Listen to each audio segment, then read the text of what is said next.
After a nail-biter last night in Harwich, the Harbor Hawks have hit the road again. This time, they're set to make a short trip out west to battle the Cotuit Kettleers for what will be the first of 3 matchups in the next 4 days. Both these teams last night coming off pitchers' duels. Hyannis last night in Harwich, to recap you again, 4-3 loss. They got 4+ innings of 2-run ball out of Tyler Madison before the Mariners pulled away with a 4-3 victory back in the bottom of the 8th inning. However, for Cotuit, they were involved in an even bigger pitchers' duel. 1-0 against the Orleans Firebirds in that game out at Eldridge Park. Both starters, Jared Schuster went 5 scoreless innings, and for Cotuit, they just couldn't muster up a run until late in the ball game. Cotuit and Orleans, a 1-0 contest out at Eldridge Park. The Kettleers, who are an offense that aren't usually held silent, 1-0 yesterday in that contest.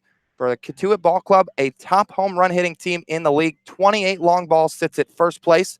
Meanwhile, for Hyannis, an offense looking to find their resurgence again. To do so, they'll send out the right-hander Tommy McCullum out of Wingate. He'll be making his first appearance with the Hyannis Ball Club, standing at 6'5", 240 pounds. The right-hander from Wingate University, Wingate, North Carolina.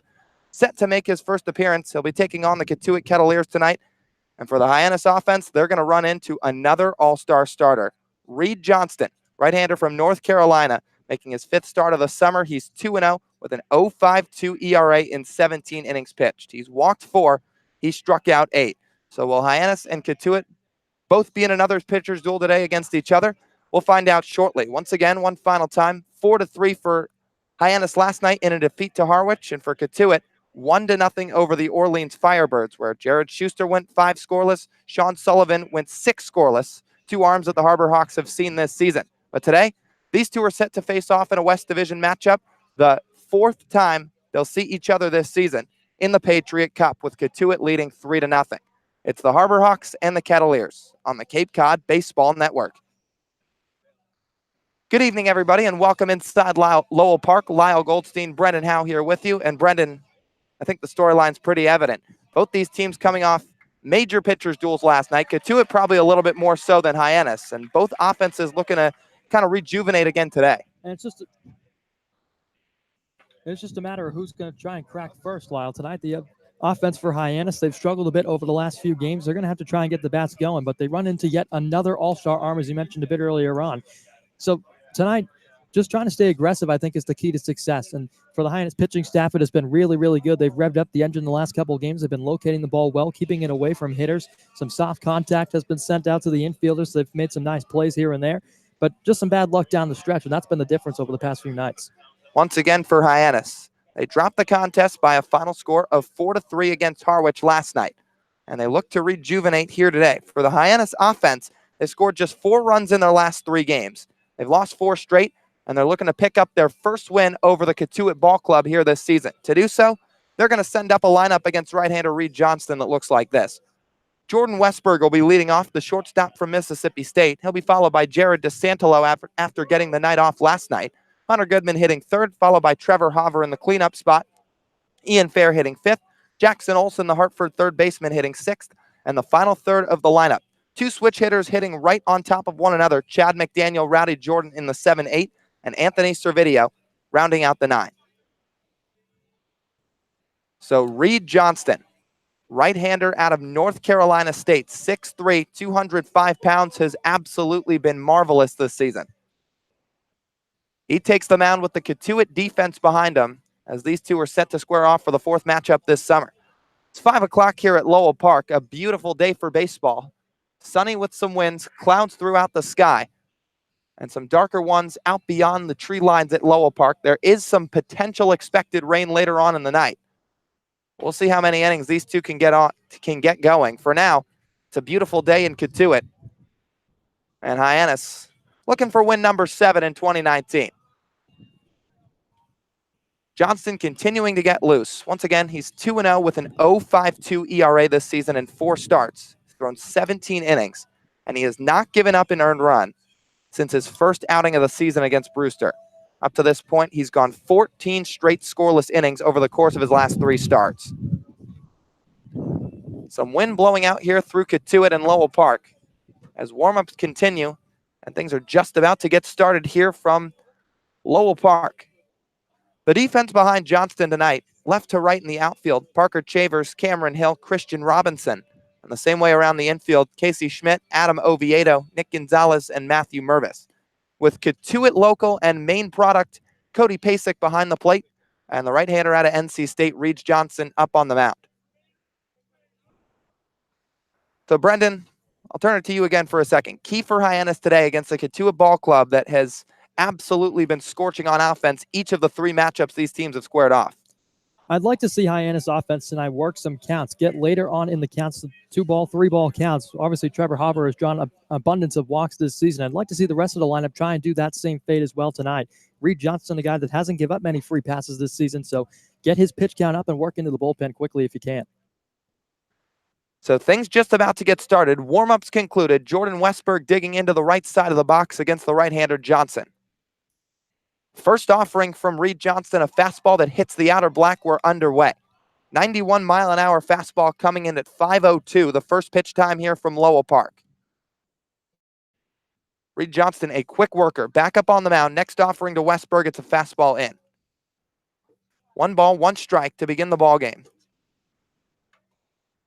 Weather in Cotuit, 85 degrees against some slight winds and clouds looming beyond the trees. 1-1.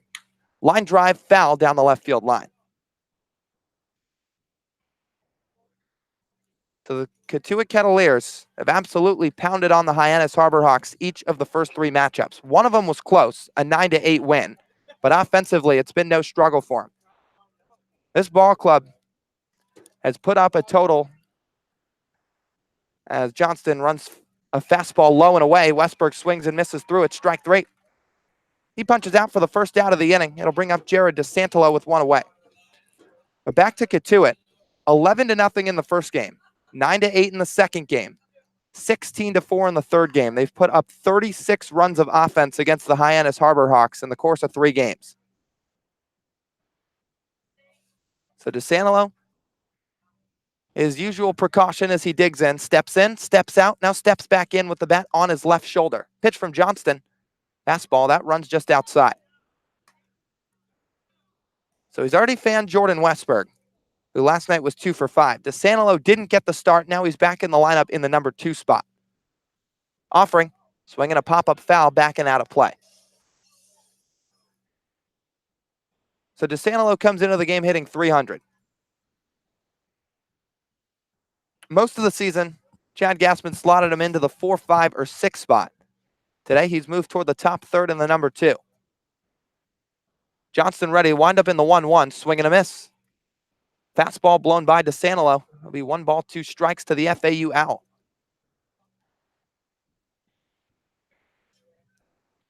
So Cotuit 15-13-3 coming into the contest. That sits at second place in the West Division behind the Wareham Gatemen. Now the 1-2 from Johnston. Misses away, 2 balls, 2 strikes as the breaking ball just couldn't find the plate. Johnston in his last outing, his best one of that. 6 innings of scoreless ball at White House Field against Harwich. Pitch to DeSantolo, grounded foul right side. That was a 2-0 Cotuit win back on July the 11th.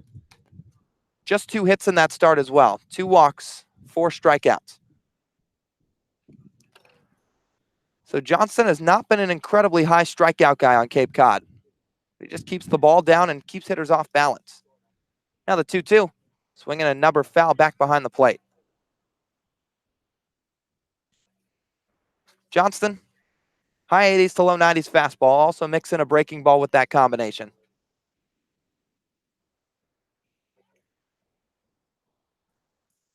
The right-hander ready.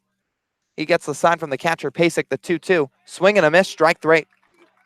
Back-to-back strikeouts for Reed Johnston to begin the top of the first inning, as he's fanned both Jordan Westberg and all-star Jared DeSantolo to begin the ballgame. Well, from one all-star to another, here comes Hunter Goodman. Right-handed hitting catcher and outfielder from Memphis. He's playing right field today. Much of the same as last night. He's now gotten 2 straight starts out in right field. Offering, breaking ball, catches the zone, strike 1.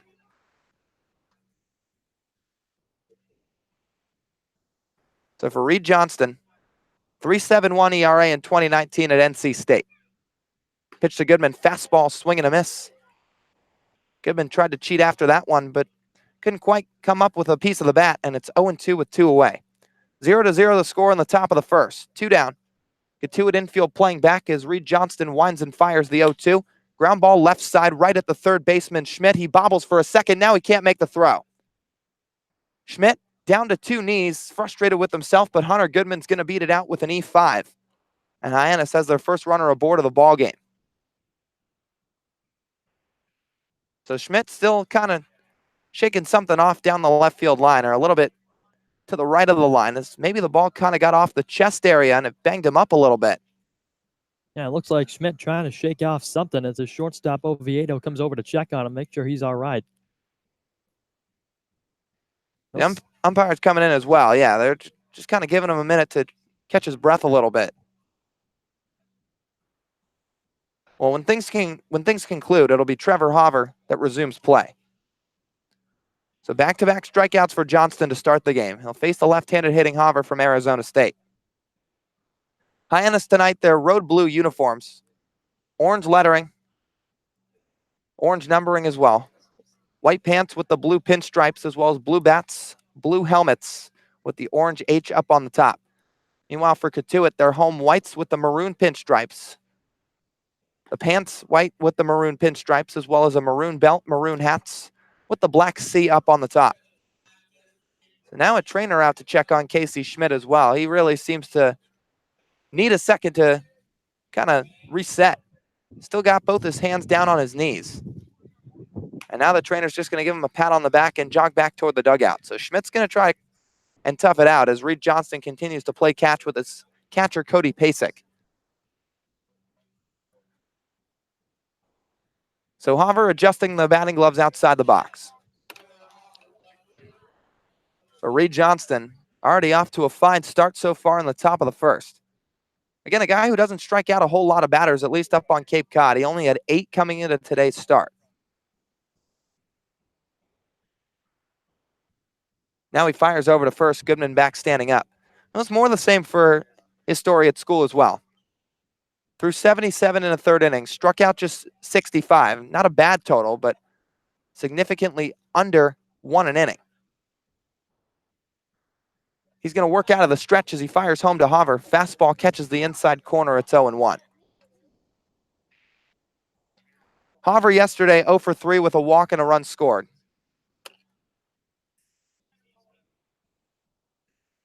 As Hunter Goodman gets the lead at first as Johnson works out of the stretch, sets right at the belt, fires home, breaking ball misses away. 1 ball, 1 strike to Trevor Hauver. His 1 home run last summer came at Lowell Park in Cotuit back early in the season. This summer, 1 home run as well, although it was a grand slam out at Gov Fuller Field in Falmouth. 1-1, swinging a high pop-up left side towering. Schmidt drifting to his right. He's got a beat on it, calls off Oviedo and makes the grab, now moving back to his left. That'll end the top of the first. 1 runner reaches base on a Hunter Goodman E5, courtesy of Casey Schmidt. But he'll be stranded right there. No runs, no hits, 1 error, 1 man left. Through half an inning, it's Hyannis 0, Cotuit 0. Kettleers getting their first chance up at the plate against new right-hander Tommy McCullum when we come back on the other side of the break on the Cape Cod Baseball Network.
bottom of the first set to get underway from Lowell Park in Cotuit, as the Kettleers and the league will get their first look at right-hander Tommy McCullum, the right-hander standing at 6'4", or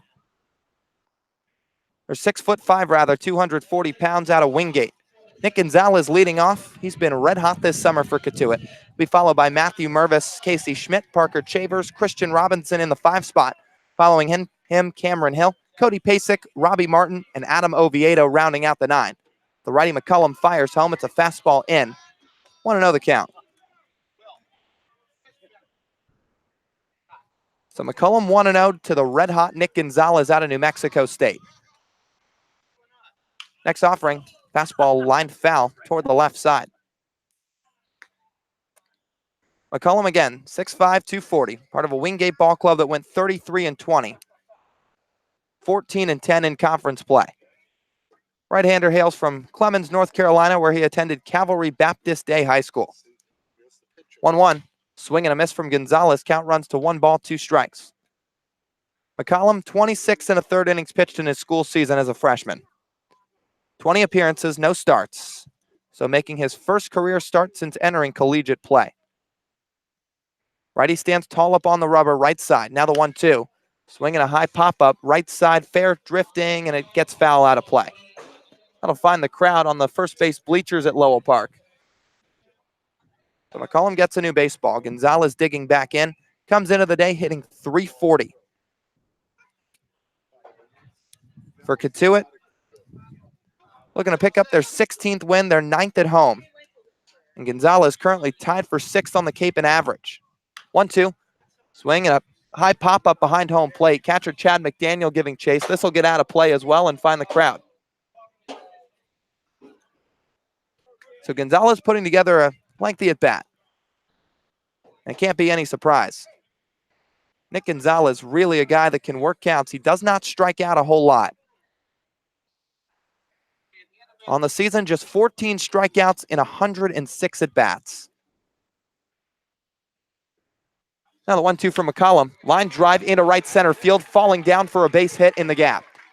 Gonzalez hits the bag at first. He picks up the first Kettleers hit of the night, his 37th base hit of the summer. And Cotuit has a man on with nobody down. Well, like the old saying goes, when you're hot, you're hot. That's what Gonzalez has been for the entire season here in 2019 on Cape Cod. Just took an inside fastball from McCullum that time off the handle part of the bat and lifts it over Servidio's head into right center. With that hit, Nick Gonzalez is now the Cape League leader in base hits. He was tied with Darren Baker of Wareham with 36. Now he's got 37. Pitch out of the stretch to Matthew Mervis. Popped up down the left field line, foul ground. Olson giving chase. Now called up by Westberg. Slides and makes the grab. Nice play by Jordan Westberg. That's twice in 2 days he's done that. Olson going back. Westberg with the better angle, moving back into his right. Calling off Olson. Sliding into foul ground. Makes the grab on the backhanded slide. And it sends the runner Nick Gonzalez back to first base. So Westberg got a play like that last night in Harwich. He didn't slide.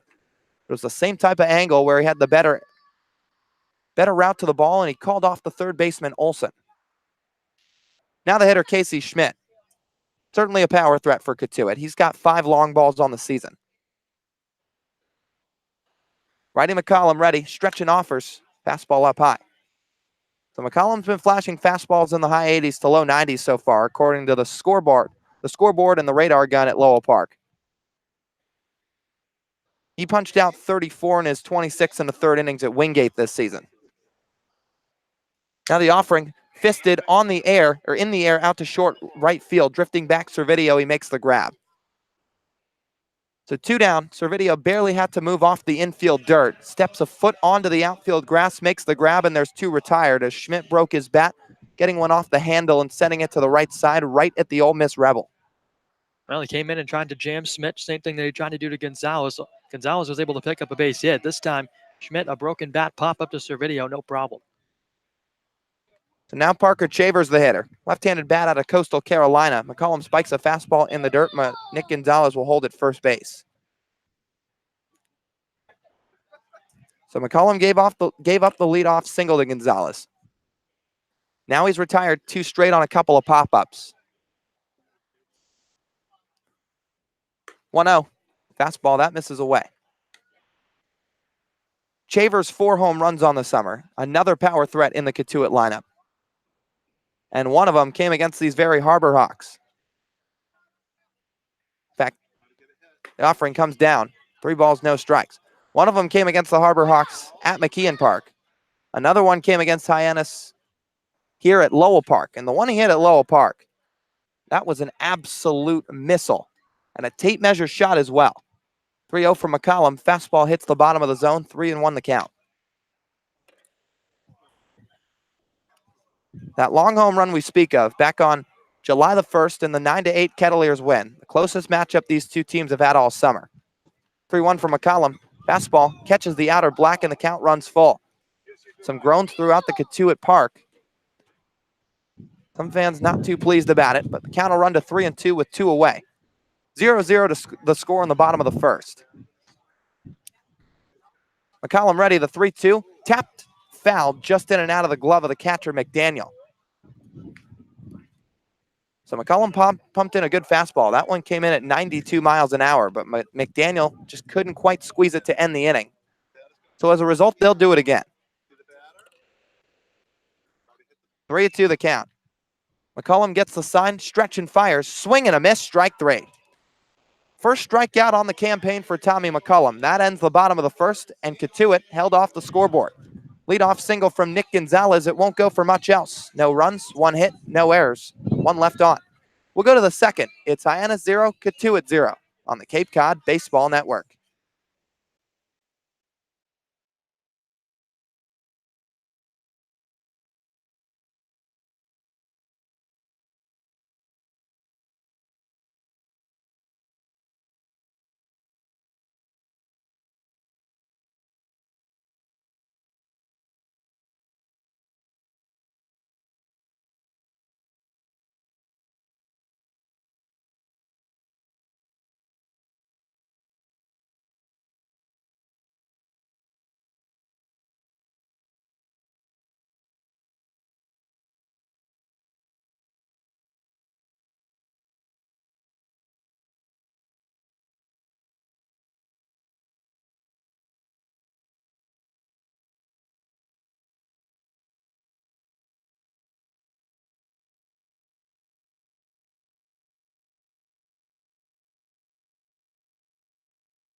Harbor Hawks send up the 5-6-7 to the plate to begin the top of the second inning. It'll be Ian Fair, Jackson Olson, and Chad McDaniel against right-hander Reed Johnston from North Carolina State. So the Northeastern product Ian Fair digs in to begin the top of the second. 0-0 the score. Cotuit with the only hit so far off the Nick Gonzalez single. First offering from Chavers, breaking ball low and away. So Ian Fair has really been swinging it in his second stint with Hyannis. Currently riding a 6-game hitting streak. He's recorded doubles in each of his last 4 contests. 1-0, swung on and chopped foul back behind him. So the streak started back on July the 10th at Doran Park against the Bourne Braves. Fair went 3 for 3 in that contest with an RBI. Last night, 1 for 4 with an RBI. Now the 1-1. Line down the right field line. That's hooking foul into the trees. The fastball at the top of the zone. Fair a bit late on it as he just fights it off. 1 ball, 2 strikes the count with nobody down. Now the pitch from Johnston. Ground ball left side. Schmidt to his left, fields cleanly, spins, fires to first. Jumping off the bag, Mervis, tag applied, and they get Fair. So Schmidt seems to find the baseball again. This one took him a bit to his left. He fielded on the glove side, made a spin and a throw that pulled Mervis off the bag at first. He had to leap, make the grab, and slap the tag down on Fair on his way down. But it was in time to retire him for the first out of the inning. And what a play on both ends right there. Schmidt, a tough play. It was an in-between hop. He got it on the heel of the glove. off-balance throw, a high one over to Mervis at first, but the first baseman over there at the bag doing the rest. Jackson Olsen will take the first pitch for a called strike. It's 0-1. So Schmidt, both hands on his knees as Johnston works quickly, fires home, breaking ball, swing and a miss. And there it is again. When Reed Johnston starts to get into a groove, he really starts to work quickly. Now the 0-2. Swung on and popped up foul. That'll get out of play on the left side. Olsen, meanwhile, 0 for 4 last night. Comes into the contest hitting .230. Johnston will now take an extra second to get set behind the mound. Gets the sign from the catcher, Pasek. Now the 0-2. Swing and a miss from Olsen, strike 3. Spiked in the dirt, picked up down the first base line by Pasek. Fires a throw down to first base. It completes the strikeout. So 3 punch-outs already for the right-hander Johnston. 2 away, and it'll bring up Chad McDaniel, the switch-hitting catcher. So Johnston looks sharp with both pitches early on. Season high in strikeouts for Cotuit, 4 back in his last start against the Harwich Mariners. Another pitch to McDaniel. Line drive into right field. It falls a base hit. Fielded on a couple hops by the right fielder Christian Robinson as he tosses it back in. And Chad McDaniel picks up a 2-out single, reaching base for the second time in as many days. And Hyannis has another 2-out base runner aboard, this time in the bottom of the second, or top of the second, rather. Well, McDaniel not wasting any time and letting Reed Johnston get into a groove against him in his at-bat. First one of the night, takes a fastball inner half of the plate into right field on a line. So McDaniel now stands at first base. Last night he came in for a pinch hit opportunity. He walked and was stranded there as Johnston's going to throw over. McDaniel back standing up. So second base runner to reach tonight for Hyannis. Goodman reached on the E5 from Casey Schmidt. McDaniel records the first hit off the all-star Reed Johnson, who throws over to first again. This time McDaniel's going to give a head-first dive back safely. So for a Cotuit ball club that can really, really hit, again, lead the Cape in home runs, and are also a really solid team on the mound as Johnston fires home. Rowdy Jordan takes a breaking ball for a called strike. Team ERA sits at 4th in the league at .370. They're going to be sending 8 all-stars out to Eldridge Park on Sunday. There sure is a lot of them. Reed Johnston, one of them. His catcher Cody Pasek, another, as he fires over to first. Back safely again with a head-first dive, McDaniel. So this battery will be suiting up in the same uniform when play comes around on Sunday between the East and West Division. 0-1. Jordan swings and pops one long foul and out of play. Hooked it over the Hyannis dugout from the left side. The count will move to 0-2 with 2 away. 0-0 the score in the top of the second. 1 hit for each side. Rowdy Jordan representing the second of 2 switch hitters in the game for Hyannis. Hitting from the left side, wiggling the bat above his shoulder. Now the 0-2 from Johnston. Inside fastball, McDaniel taking off for second. Throw down from Pasek, not in time. And Chad McDaniel swipes a bag with 2 outs. Again, he has some speed, and he shows it off right there to put himself in scoring position. Well, we talked about it a little bit last night on the broadcast when McDaniel came in as a pinch hitter. Found himself aboard in the ballgame last night as well and was checked on a couple times over at first, as we saw Reed Johnston do just a moment ago. And the Missouri catcher up 90 feet into scoring position. Johnston gives him a look. Now he's going to fire back to second. McDaniel standing up safely. So that's Chad's second stolen base of the summer. And again, in his time with the Missouri Tigers, despite being a catcher, he did not hesitate to steal bases. In fact, he was 3rd on the team in those stolen bags. Pitch to Jordan, line drive foul down the right field line, hooking out toward the fence. So Rowdy's going to take a second outside the box to adjust his helmet and his batting gloves. But Chad McDaniel, a base-stealing threat, despite the large frame size.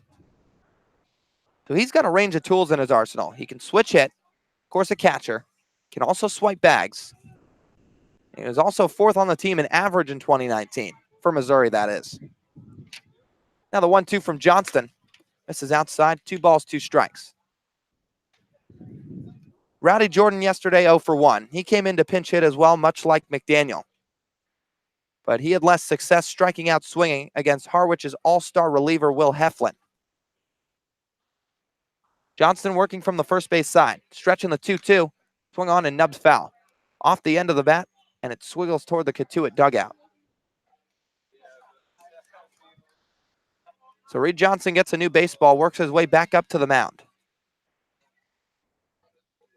And Johnston knows a little bit more about duration than Hyannis' starter Tommy McCollum tonight. In his school season, Reed Johnston went 5 or more innings 7 times. Not afraid to work deep into the ball game as he's ready with a 2-2.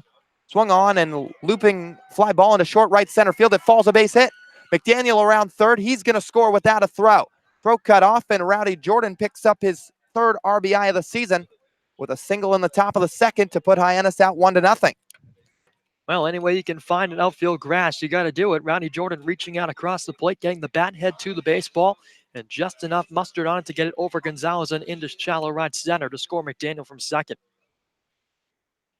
So Jordan just got enough of it off the end of the bat and just shot it into short right center field on the fly as a pickoff from Johnston's back to first. Jordan back safely standing up. So just a looping fly ball, didn't get much of it. But Cameron Hill, the center fielder, didn't have a chance to make a play. Now the pitch to Servideo. Fastball clips the inside corner. It's 0-1. Servideo hitting 153 coming into today's play. But Hyannis strikes first here at Lowell Park. 1-0 the score. They're looking to pick up their first win of the season against Cotuit. Jordan takes off, pitches in, throw down to second for Pasek. Tag applied. Rowdy slides in safely. Hyannis makes it 2 stolen bags in the inning. McDaniel swipes one. Now Rowdy Jordan swipes one. And he's into scoring position with 2 down. It's a good break by Rowdy Jordan. Cody Pasek made a strong throw down to second, but the tag not applied in time by the shortstop Oviedo. Rowdy makes it his 2nd stolen bag of the summer, much like McDaniel. Johnston fires over, and Rowdy's back standing up. And Johnston almost seems to give a courtesy pickoff anytime a runner advances a base. The stretch, the 1-1 to Servideo. Fly ball into deep right field. Backtracking Robinson over his head, and it's going to one-hop the fence. Jordan around third. He's going to walk home. Servideo into second base. Stops right there. The throw is cut off. And just like that, Hyannis is up 2-0 in the top of the 2nd. Servideo, RBI double out to deep right. His 3rd RBI of the summer. And he puts the Harbor Hawks out to a 2-0 lead. Well, Johnston, another mistake. Just left one out over the plate, and Servideo didn't miss it. And that could be a slump buster for Anthony. It's been a tough time for him at the plate, although the last couple games starting to pick it up a little bit. Unfortunately, it was balls just hit right at people. This time, drove one over the head of the right fielder Robinson to the wall for an RBI double. Now it flips the lineup back to the top for Jordan Westberg. Johnston ready, the offering. Ground ball up the middle. Diving effort. Can't get there. Oviedo into center. Servideo around third. He's going to score without a throw. And Hyannis has made it 3 straight RBI hits in the top of the 2nd inning. Jordan Westberg is scorching hot once again. Westberg, his 10th RBI of the summer. 2 for 5 last night. Picks up an RBI single here in the top of the 2nd, and they are jumping all over Reed Johnston here in the 2nd inning. And this is something we've yet to see from Hyannis over the past couple of weeks. They haven't got on pitchers early. They've waited around till the late innings to come back in ball games. This time, they're going to be playing from ahead here from Lowell Park, and this is definitely a great sign to see for the new right-hander McCollum on the hill making his debut. So they're no doubt getting their new starting pitcher some run support. They'll bring up Jared DeSantolo, a runner on base, 2 down, 3-0 the score as Johnston fires over to first. And once again, starting to see a trend with the NC State right-hander. Anytime a new runner seems to get on, first thing he seems to do is throw over. Just did it to Westberg there. Now he's going to fire home to DeSantolo. Misses low and away with an off-speed pitch. He's done it with just about every runner that's reached so far. He even did it back with Hunter Goodman in the top of the 1st, the guy who's not much of a base-stealing threat. DeSantolo's going to call time to step out of the box. But Reed Johnson's just put himself in some uncharted waters in terms of his 2019 summer. He'd allowed 1 earned run coming into this start, and that was all the way back in his first appearance. Johnston comes set right at the belt. Ready with the pitch to DeSantolo. Ground ball right side through the 3-4 gap, a base hit. Westberg stopping at second base. The Harbor Hawks going station to station. And Jared DeSantolo picks up his first hit of the night. Make it 5 straight base hits for the Hyannis Ball Club here in the top of the 2nd. And this offense is absolutely exploding right now here in the second inning. You mentioned the 5 straight hits, 3 of them picking up RBIs. And with Hunter Goodman stepping in, who better to have in a 2-out spot with a runner in scoring position? So Hunter Goodman, the hitter. A big-time power threat for the Hyannis Ball Club. They're up 3-0. Johnston at the mound, fires over to second base. What else do you expect? Westberg back with a head-first dive, and once again, the trend continues. He does not like to let runners get any type of healthy lead. Johnston comes set. Glove right at the belt. Stretch fires. Swing and a miss at a breaking ball. It's 0-1. So Reed Johnston was at a stretch of 14 straight scoreless innings pitched coming into tonight's play. That's in the rearview mirror now. A 3-spot on 5 hits for Hyannis in the top of the second thus far. 0-1 to Goodman. Breaking ball, swing and a miss, and the count runs to 0-2. So all this coming with 2 outs as well. McDaniel a single. Stole a base, brought around on the Rowdy Jordan RBI single. RBI double from Servideo, RBI single from Westberg, single from DeSantolo. 0-2 from Johnston. Swung on and fouled back off the screen behind home plate. Goodman on the summer hitting .250. But for a team that's already put up 3 runs in the frame, who better to have at the plate than the guy that leads the Cape League and runs batted in? Goodman with 26.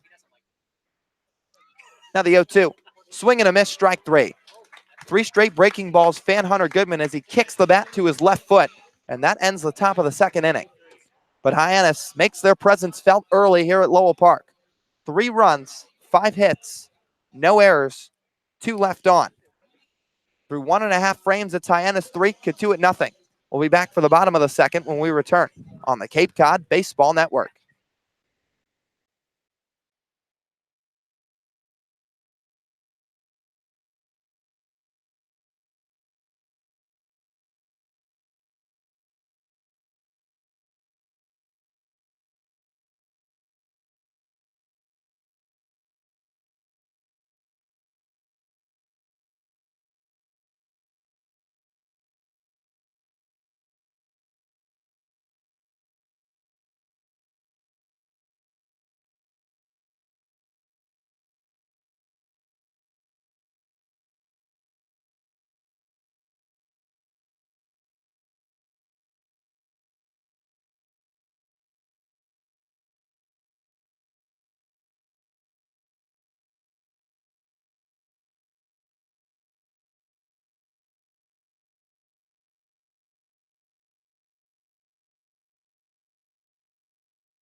It'll be the 5, 6, 7 coming to the plate for Cotuit in the bottom of the second inning. Tommy McCullum, the right-hander from Wingate, back on the mound for his second inning of work. And now he's got some run support to work with. It's 3-0 Harbor Hawks after 5 straight 2-out hits plated 3 runs to put them out to the 3-run advantage. McCullum back on the mound, the 6'5" right-hander, set to face the left-handed hitting Christian Robinson out of Stanford.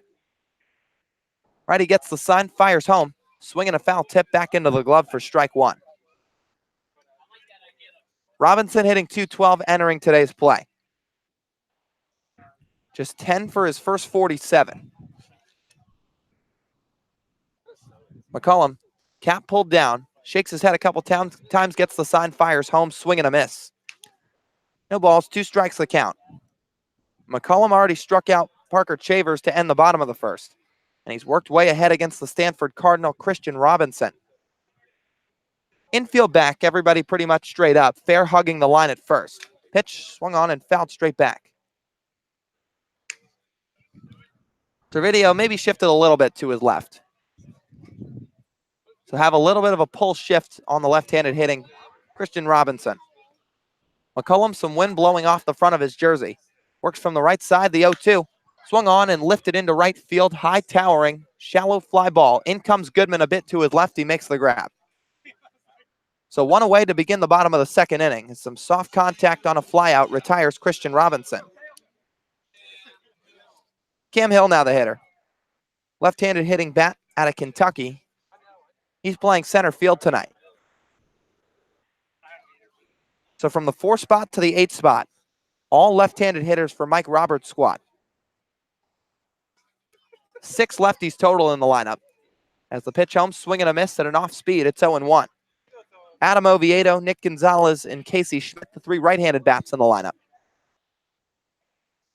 But 5 straight lefties come to the plate after Schmidt in the 3-hole. 0-1.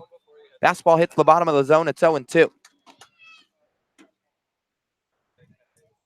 So Tommy McCollum, a guy who's looked really sharp so far early on. Wind still blowing off the front of his jersey. His time's going to be called by the hitter, Cameron Hill. McCollum, guy who grew up in North Carolina, Clemens, North Carolina to be exact. He's ready with the 0-2 offering. Fastball just inside, the count runs to 1-2. Two-sport athlete in high school, played basketball. Talked about guarding some players that went on to play at Wake Forest and Penn State. McCollum, a guy who stood at 6'5", played center for his high school team. Now the 1-2. Swing and a miss, strike 3. Down goes Cam Hill. Second strikeout of the night for the righty Tommy McCollum. And there's 2 away. Well, you talk about McCollum playing basketball. It looks like he chose the right sport here with baseball. He's looked really, really sharp so far, keeping this Cotuit lineup off balance early. Now to bring up Cody Pasek, local kid. Hometown of Cotuit, Massachusetts. Plays his college ball at Maine, but back playing for Mike Roberts' squad here in the summer as he swings at the first pitch, grounds one to the shortstop, Westberg. Fields out in front, throws across, inning over. So 1-2-3 go the Kettleers in the bottom of the second inning, and Tommy McCollum has faced just 1 over the minimum through 2 innings of work. No runs, no hits, no errors, nobody left on. We'll go to the top of the third on the other side of the break. It's Hyannis 3, Cotuit 0 on the Cape Cod Baseball Network.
Hyannis set to bring Trevor Hover, Ian Fair, and Jackson Olsen to the plate for action in the top of the third against right-hander from NC State, Reed Johnston.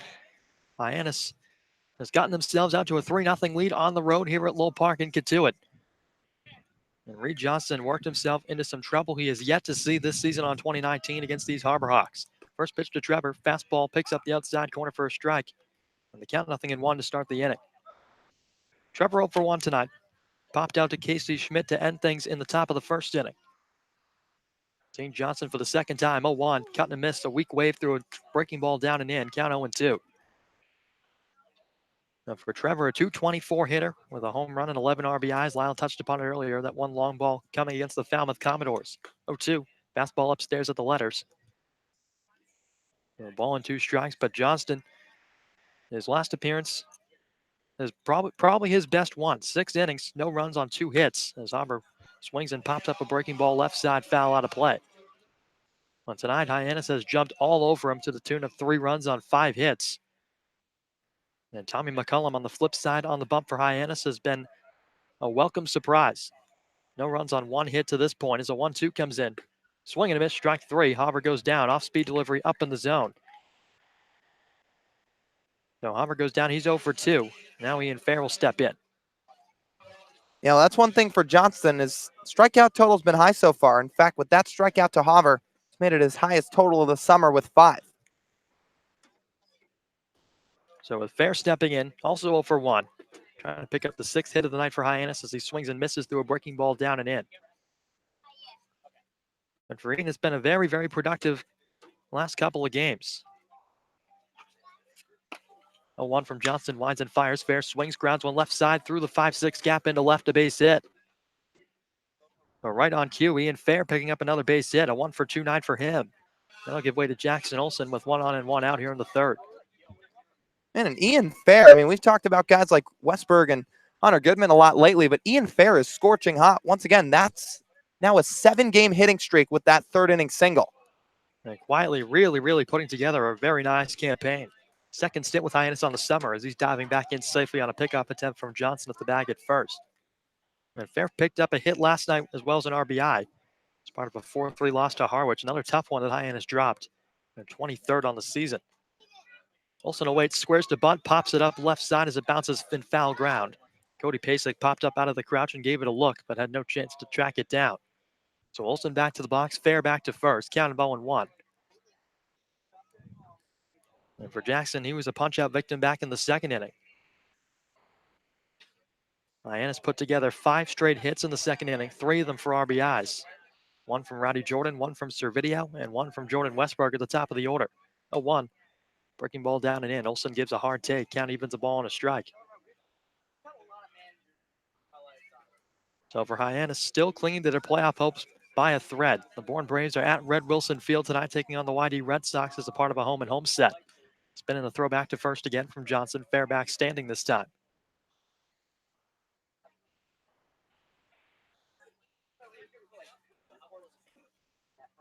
Johnson at the belt, 1-1 offering. Olsen swings, chopper toward first, then through into right, a base hit.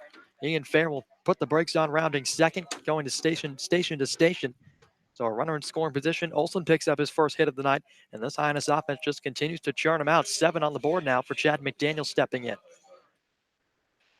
And Hyannis is really on some type of hot streak over the last 2 innings. I mean, that's now 7 hits in the last 2 frames of work, and they're only just getting started in the top of the 3rd.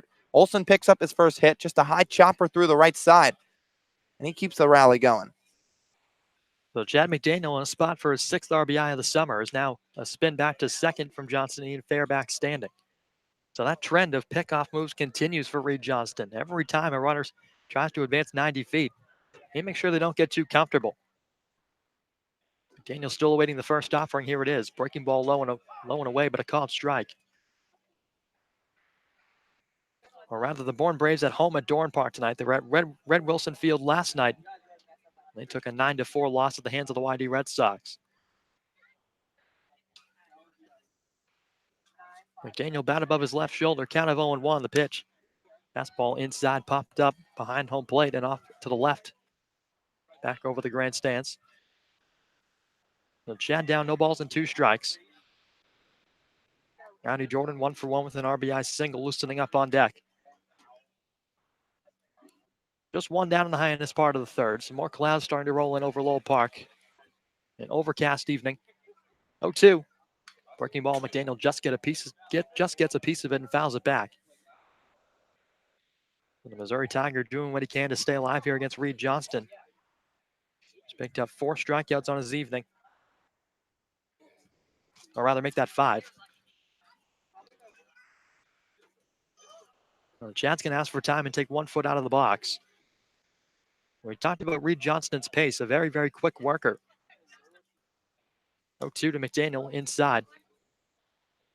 Bit of a waste pitch as Pasek had to come out of the crouch and backhand to save it from getting to the backstop. A ball and 2 strikes to count.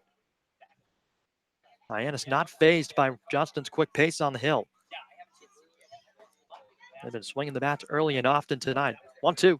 McDaniel swings and rips that one into right field. That's going to fall for a base hit. Ian Fair is going to get the wave around third. He's going to come home. The throw to the plate is going to be in plenty of time, and they got him. Christian Robinson, a gun to the plate on a one-hopper to Cody Pasek, and they get Ian Fair by a good 3 feet at the dish. Jackson Olsen advancing up to second base. He's in scoring position. A single from Chad McDaniel, his second of the night. But perhaps not the wisest decision to send Ian Fair in that situation. So now 2 down in the inning for Rowdy Jordan. Well, he saw Robinson bobble the ball in right field. I mean, it was really, really hardly hit, and it was right at the right fielder Robinson, too. So it looked like everybody was just going to advance 90 feet. When Robinson started to bobble the ball, Gassman opted to be aggressive and send Fair home. But Robinson, showing off the strong arm, he fired a bullet to the catcher, Pasek. So a good recovery from Robinson out in right field. First pitch to Rowdy Jordan. Swung on and sent off to the left, off the fencing. No balls and a strike to count. So instead of a bases loaded 1-out situation, now you have a 2-on and 2-out situation with Rowdy Jordan stepping into a spot where he has to have a base hit to extend the inning. So Rowdy could have had an opportunity to try and lift a sac fly to score another run and make it 4-0, but not the case as he sends this one in the air to fairly deep left field, moving back on it Parker Chambers. He's got it to make the grab on the move. And that ends the 3rd inning. Hyannis picks up a trio of hits in the frame, but don't push anything across. Still 3-0. Harbor Hawks out in front here on the road from Lowell Park. Bottom of the 3rd coming up on the Cape Cod Baseball Network.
Bottom of the 3rd inning set to get underway from Lowell Park. Tommy McCullum back to the hill, and he has been very, very good so far in his Hyannis, Harbor Hawk, and Cape Cod League debut. Set to face Rob Martin, Adam Oviedo, and Nick Gonzalez here in the 3rd inning. Cotuit set to work around their 2nd time through the lineup before these last 2 hitters. First pitch, a fastball to the frame. It's outside. 1-0 the count. Hyannis has put up 3 runs on 8 hits already to this point. The bats have been working early. Cotuit's trying to strike back at home. 1-0. Sent in the air to deep left center field. Hover and Jordan racing back. Jordan toward the wall. He makes the grab over the shoulder. Rowdy Jordan getting on his high horse and headed toward the alley. Makes the grab above the cap. Now, Rob Martin gave that one a ride, but he's set down for out number 1. And that'll bring up Adam Oviedo. And you could hear it off the bat. That one was scorched into the left center field gap. Not too short of the fence either. Rowdy Jordan just read the ball really well. Got a great jump. Blazing speed into the gap, and he finds a way to track it down. So Rowdy Jordan with a nice play to start off the 3rd inning, helping out his right-handed arm on the hill. Now it's Adam Oviedo. Looks at a fastball low. And count 1-0. And Lyle, you touched upon it a bit earlier. This is a Cotuit offense that has been very, very dangerous over the course of the season. But the last couple of games, no wins in their last 3 tries. Just 8 runs put up offensively. 1-0 popped up in foul ground. Ian Fair over by the Hyannis dugout. Reaches up. And did he make the grab? Yes, he did. Ian Fair, how about it? Athletic play by the Hyannis dugout. Bit of a tough vantage point from where we're sitting. 2 outs up on the board, and Tommy McCollum gives a tip of the cap. So Oviedo set down, and now Nick Gonzalez strides up to the plate. Well, talk about tough vantage point. We can't even see it. I mean, we had to judge off of the reaction of Oviedo as well as the crowd, but Fair, from what it looked like, reached over to the went over to the fence, ran to his left, played the ball well, and reached over to make the grab. So Ian Fair doing it all tonight. He's already had a base hit. Now that play with the glove as Nick Gonzalez looks at a fastball at the knee level, a called strike. And Tommy McCollum, you want to talk about efficiency. My goodness, 30 pitches already, 22 strikes. Unbelievable ratio. 0-1 to Gonzalez in the air down the right field line. Goodman racing back toward the wall, and that's going to fall in fair. Or rather, that one is out of here.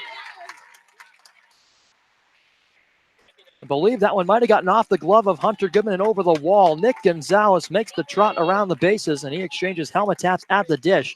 And just like that, Cotuit strikes back. They're on the board. It's 3-1. And this kid is really something else. Again, a lot of people said when Nick Gonzalez came up this summer, is he going to translate to Cape League pitching, playing in a small conference like the WAC? Yes, he led the country in batting average in 2019.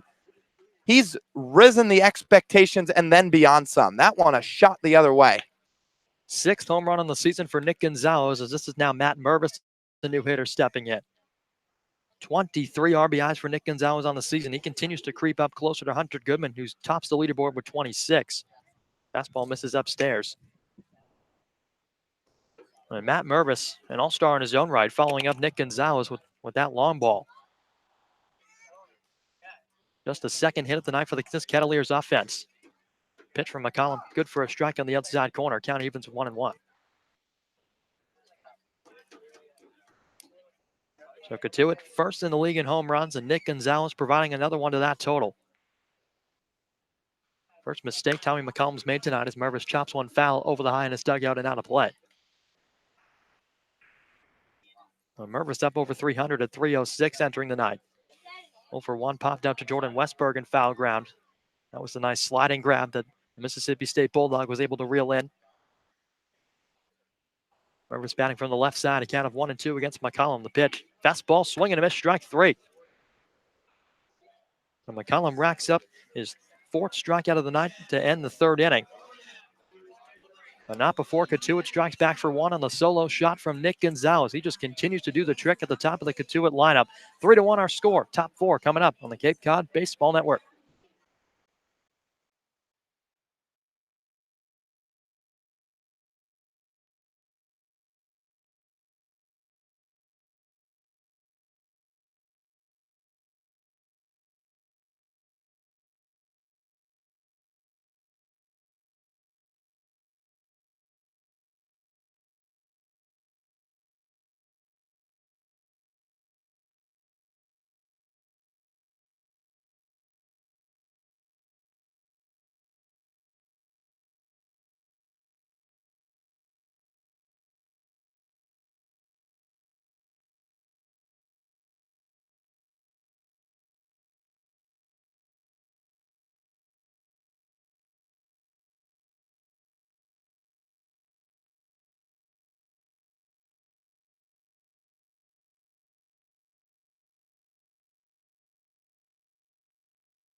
Top of the fourth inning here from Lowell Park. Anthony Servideo, Jordan Westberg, and Jared DeSantelo to the plate, trying to strike back against Cotuit, who struck for one in the latter half of the third inning to make the score 3-1 as we enter play in the fourth. Servideo, 1 for 1 on the night. He's facing a new arm in Trey Holland, the southpaw. Cotuit going to the bullpen fairly early as Servideo cuts and misses through a fastball. And the count evens a ball and a strike. Trey Holland hails from Durham, North Carolina.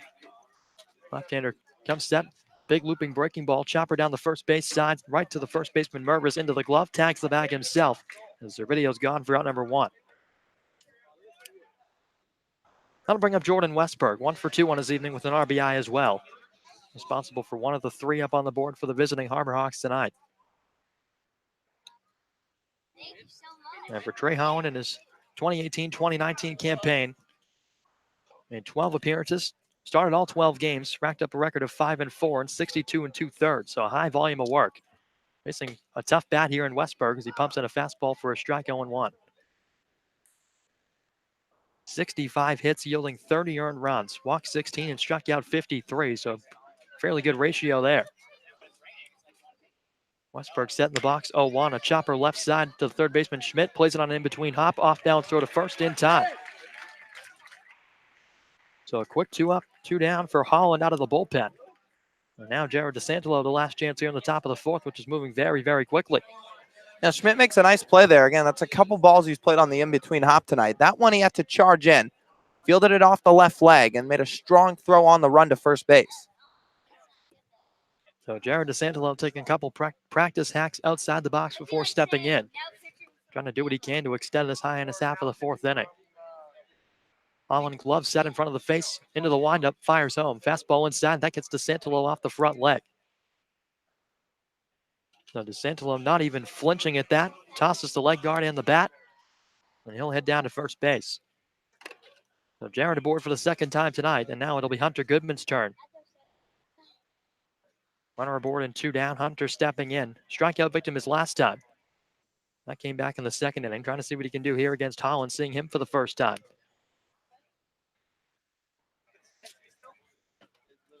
Courtesy toss back to first with DeSantelo in standing. Packed house tonight here from Lowell Park. So bleachers just about full on the left and right side as Holland comes home with a breaking ball in for a strike on the outside corner. These bleachers are so packed here tonight, Lyle. We have some fans standing behind us. Looking on to the game here at Lowell Park tonight. Hometown Cavaliers trailing 3-1 at the hands of the Harbor Hawks as Goodman sends one down the third baseline, foul past the bag. Casey Schmidt gave it a look. Goodman well out in front of an off-speed delivery. Count, no balls, 2 strikes. And Goodman, a guy, although the power numbers have been there the entire season, and he's come up time and time again in clutch situations for Hyannis. He is a guy that strikes out a lot. He's a bit of a free swinger. Trying to stay alive, down 0-2 in the count here to Holland as he comes set at the chest level. 0-2 on the way. Fastball upstairs. Goodman checked his swing. Appeal down to first. No go. Hunter able to keep the bat head back out of the zone just long enough.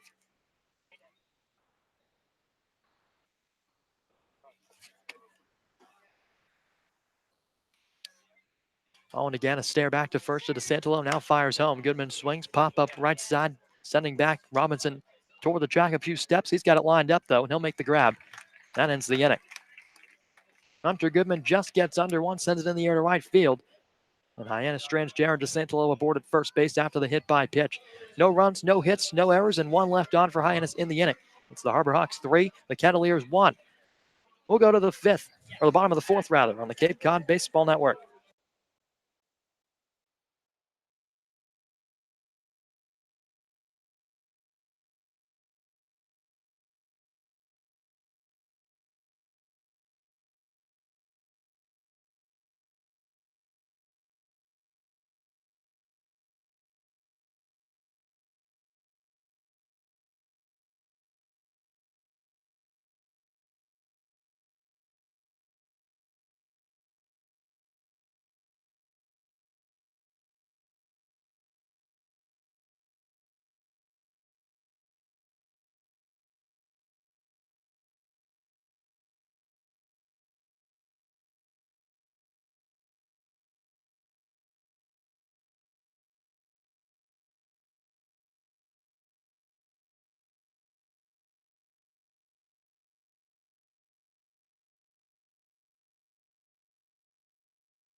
Bottom of the fourth inning from Lowell Park. Cotuit is set to bring Casey Schmidt, Parker Chambers, and Christian Robinson to the dish. Tommy McCullum back on the hill for Hyannis has been ultra solid tonight as he pumps in a fastball good for a strike right down Main Street, 0-1. Casey Schmidt 0 for 1 on his evening. Pop out to Anthony Servideo. Got one off the inside part of the bat. That was back in the first inning. 0-1.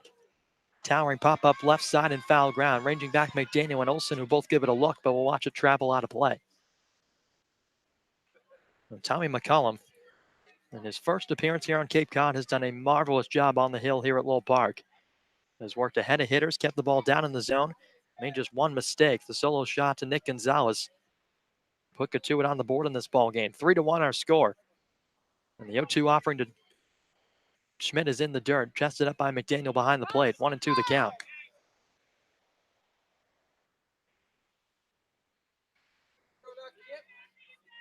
Well, McCullum, who racked up 34 strikeouts in his school season, already got 3 tonight. Looking for another one here on 1-2. The pitch, breaking ball, back up the middle, past the glove of McCullum and through Servideo into center, a base hit.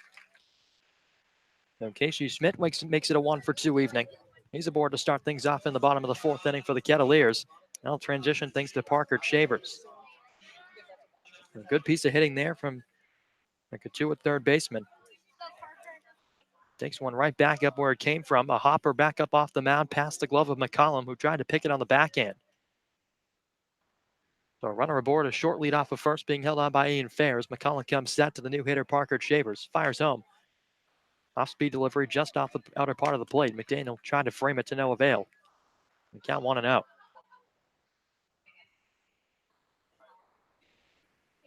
Parker Chambers, another big bat in this Cotuit lineup. 1-0 pitch comes home, high and away with a fastball. McCullum missed.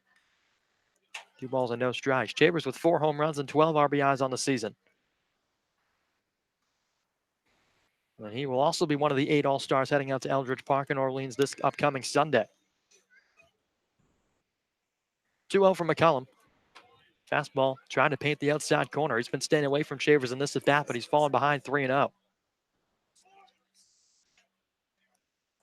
Christian Robinson awaits on deck. He's really been a thorn in the side of Hyannis dating back to the last time these two teams met.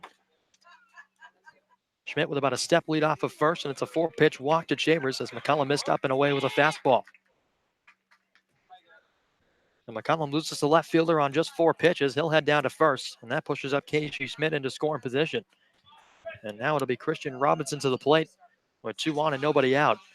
Now pitching coach Ray Korn has emerged his way out of the dugout. He'll make his slow walk out to the mound and have a quick chat with McCullum. Yeah, and really outside the Nick Gonzalez home run, which was just one bad pitch, this is the first actual trouble he's induced himself into today.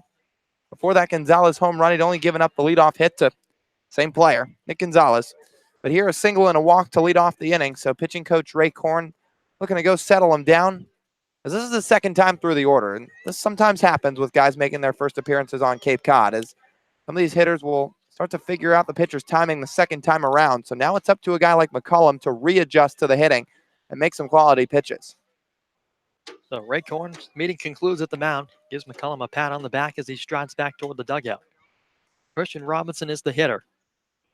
A .213 average, no home runs, 8 RBIs. But the last time these two teams squared off on July the 5th, part of a 16-4 win for Cotuit, and it seemed like the offense was just firing on all cylinders. Everyone that stepped up to the plate in that ball game seemed to piece up the Hyannis arms. Robinson in that game went 2 for 5 and also notched a pair of RBIs in that contest. Couple runners aboard, nobody away. First pitch to Robinson, fastball low, 1-0. The walks weren't a huge issue for McCullum in his season at Wingate. It was 15 and 26 in the third. Not a number that really pops out at you, but could work himself into trouble here as 5 straight balls now to the hitter, Christian Robinson, batting from the left side. Right-hander double takes to second, now comes home. 1-0, Robinson swings a pop-up into shallow left field, racing in Trevor Hover, back to shortstop Westberg, and it'll be Westberg to call off Hover and make the grab for the first out. A much-needed one at that. Jordan Westberg making a couple of nice athletic plays, reaches up above the cap to take that one out of play. So 1 down for Cam Hill. And that was the right play for Westberg to go back and get it. Hover was playing a little bit deep. Also got somewhat of a late jump. It would have been a tough play for him to come in on it and make the grab. Westberg had the better chance going out, and that's just what he does. Good communication to call off the left fielder Hopper. So now it'll be the left-handed hitter Cam Hill stepping in. Got a chance for RBI number 3 on the season. It's been a struggle for Hill with the bat this season. Slightly above the Mendoza line at 220. McCollum fires home, swing and a miss, strike 1. So this Cotuit offense, and has time and time again come up big on the scoreboard this season. 3rd in the league in runs with 159 entering tonight. 3rd in the league in hits as well. Just 1 run off McCollum, but threatening here in the 4th. Right-hander comes set, fires home, 0-1. Another swing and a miss as Hill goes out of the zone after that one. Down, no balls and 2 strikes. Hill with the stride forward through the box that time to try and go get that breaking ball down and away. And like you said, Lyle, McCollum having to adjust to these Cavaliers bats who have started to figure him out just a little bit. Hill a punch-out victim in his first plate appearance. Down 0-2 now. The pitch. Fastball spoils it away off to the left. Up and over the grandstands. Back toward the concession snack shack.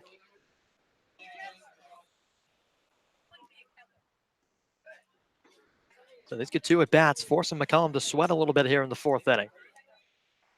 Casey Schmidt started this inning off with a single. Parker Chambers followed that up with a walk.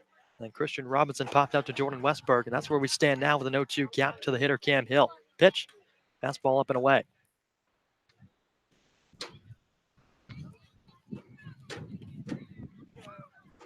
Tommy McCollum trying to do what he can here and to get his Harbor Hawk bats back to the plate.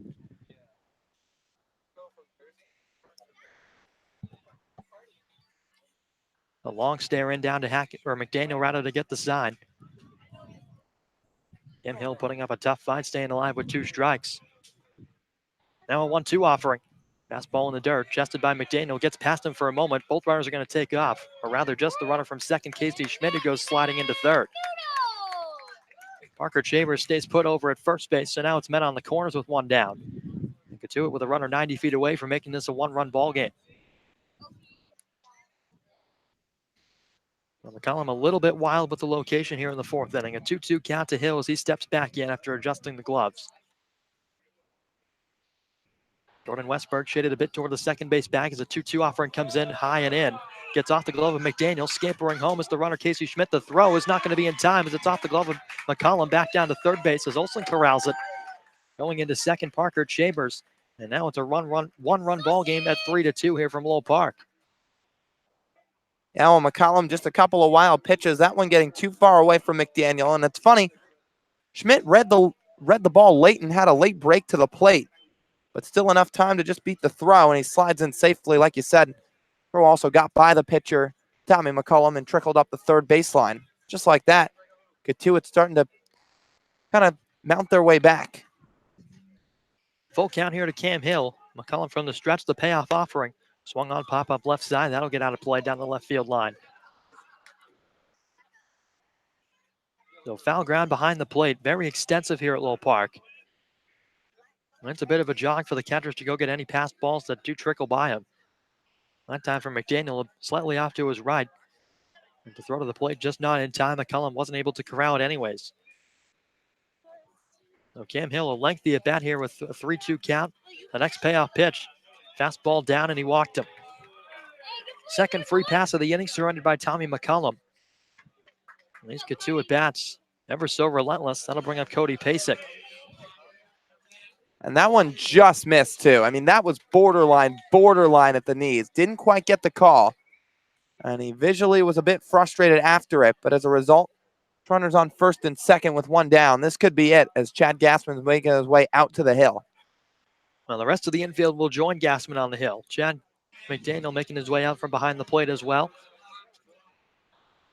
Gassman, no signal down to the bullpen yet. Perhaps trying to give that arm loosening up down there a chance to throw a few more pitches. Now he takes the ball away from McCollum, who strides off the hill. We're going to get a pitching change here from Lowell Park in the 4th inning and a 3-2 ball game. We'll have that for you on the other side of the break when we return on the Cape Cod Baseball Network.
Cody Pasek strides back to the plate for Cotuit off the pitching change. Chad Gaspin gives the ball to main left-hander Trevor DeLate.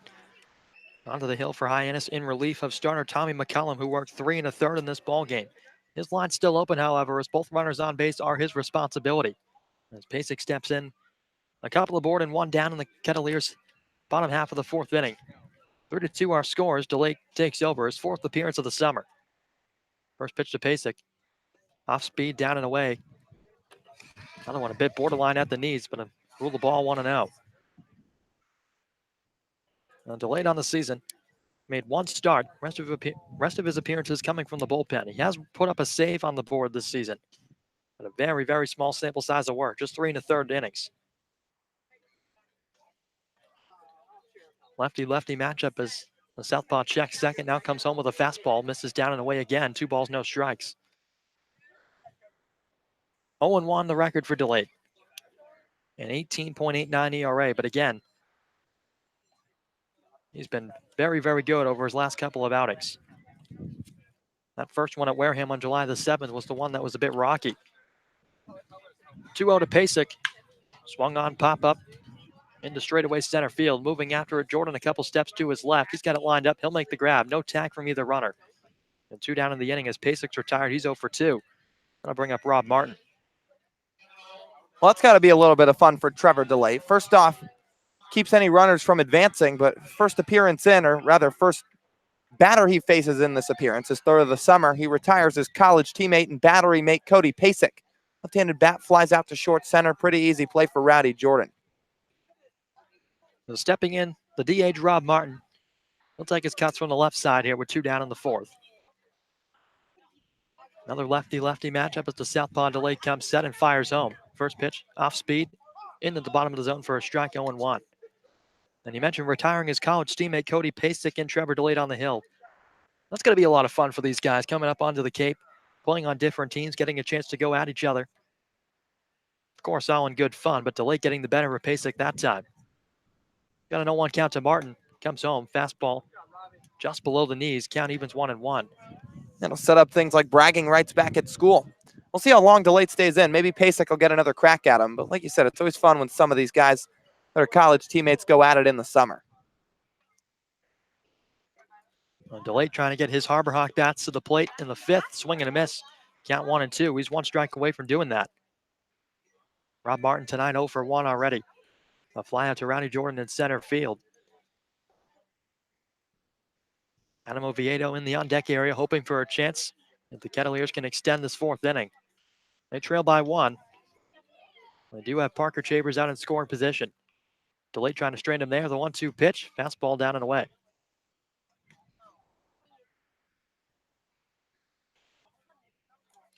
So Trevor DeLate, last time we saw him was July the 13th against Chatham. The Anglers took that one by a score of 6-3. DeLate only worked a 1/3 of an inning. Gave up 1 hit, walked 1 and struck out 1. Deuces wild, the 2-2. Fastball down and away, and the count fills up. The inning before that for Trevor, his best of the season. A spotless inning to lock up a 2-0 win at Eldridge Park against the Orleans Firebirds on July the 11th. Picked up his first and only save of the season to date. Struck out 1 in that inning. Trying to pick up his first strikeout here at Lowell Park against Rob Martin. He's got him in a 3-2 count. Left-hander set a spin back to second. Nobody was covering. Parker Chambers with a huge lead. About a quarter of the way down the baseline toward third. So it gives Rob Martin a breather as he steps back in. Payoff pitch will be upcoming. Runners will be taking off.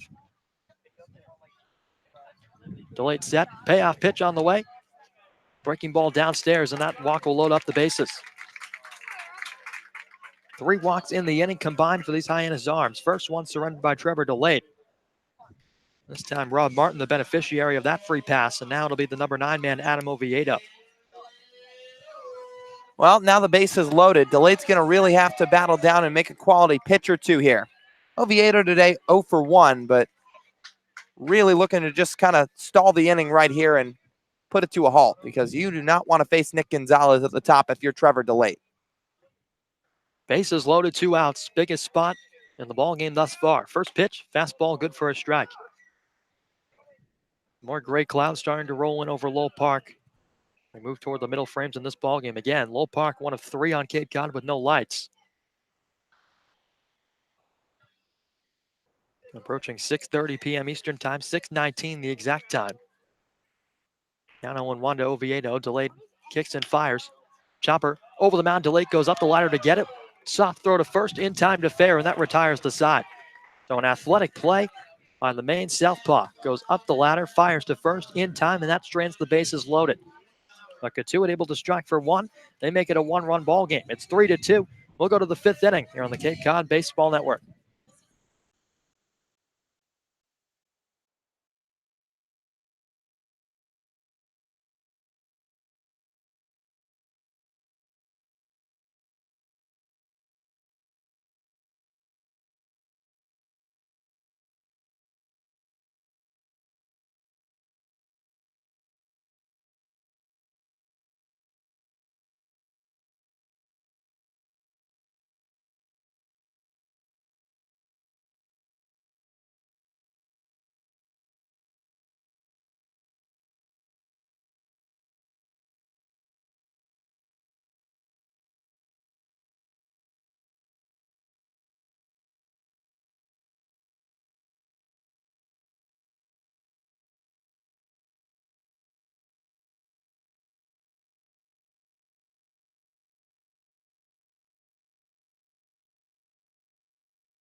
Trevor Hover, Ian Fair, Jackson Olson, the 3 coming to the plate for Hyannis to begin the top of the 5th.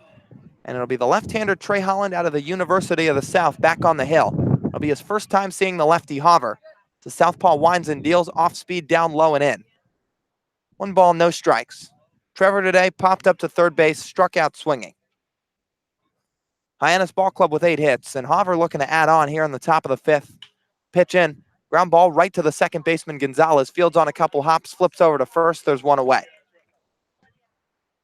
So Hover retired to begin the inning. That'll bring up Ian Fair, the Northeastern first baseman. And Fair, a guy who, again, not a huge name coming into the summer, but in his second stint with Hyannis is really making his presence felt. 7-game hit streak after that single back in the 3rd. Pitch, fastball spiked low, up and over the glove of the catcher, Pasek. So Ian Fair, as we speak, currently sits with an average of .444, 16 for 36. And the pitch, fastball, that catches the outer black. The count runs to 1 ball, 1 strike. 3 RBIs as well. And once again, he's had 4 straight games with a double, including last night to tie things in the top of the 8th. 1-1, ground ball left side, that gets just foul. 1-2 the count to the Northeastern first baseman as he steps out of the box to swing the bat a couple times in practice. And he'll work back in against the lefty Trey Holland. He gets the sign from Pasek. The 1-2 misses outside and the count runs even.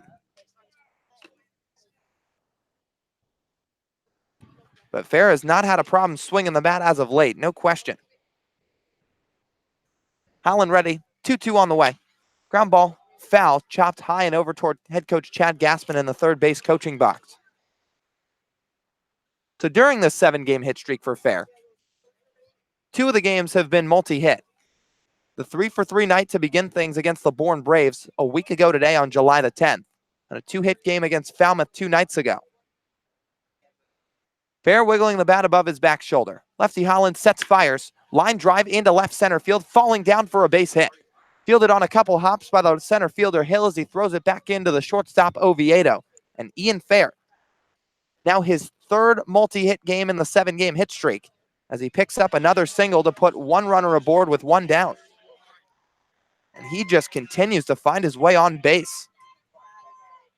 He's been really, really incredible over this 7-game hit streak, like you just mentioned, Lyle. And he's really been swinging a hot bat. He's seen the ball exceptionally well. Throw over to first. Fair back, no problem. And I think the most impressive thing is he's doing it to all fields, too. He's taken a couple opposite field. He's pulled the ball well. He's sent it back up the middle a couple times. Now the pitch to Olson.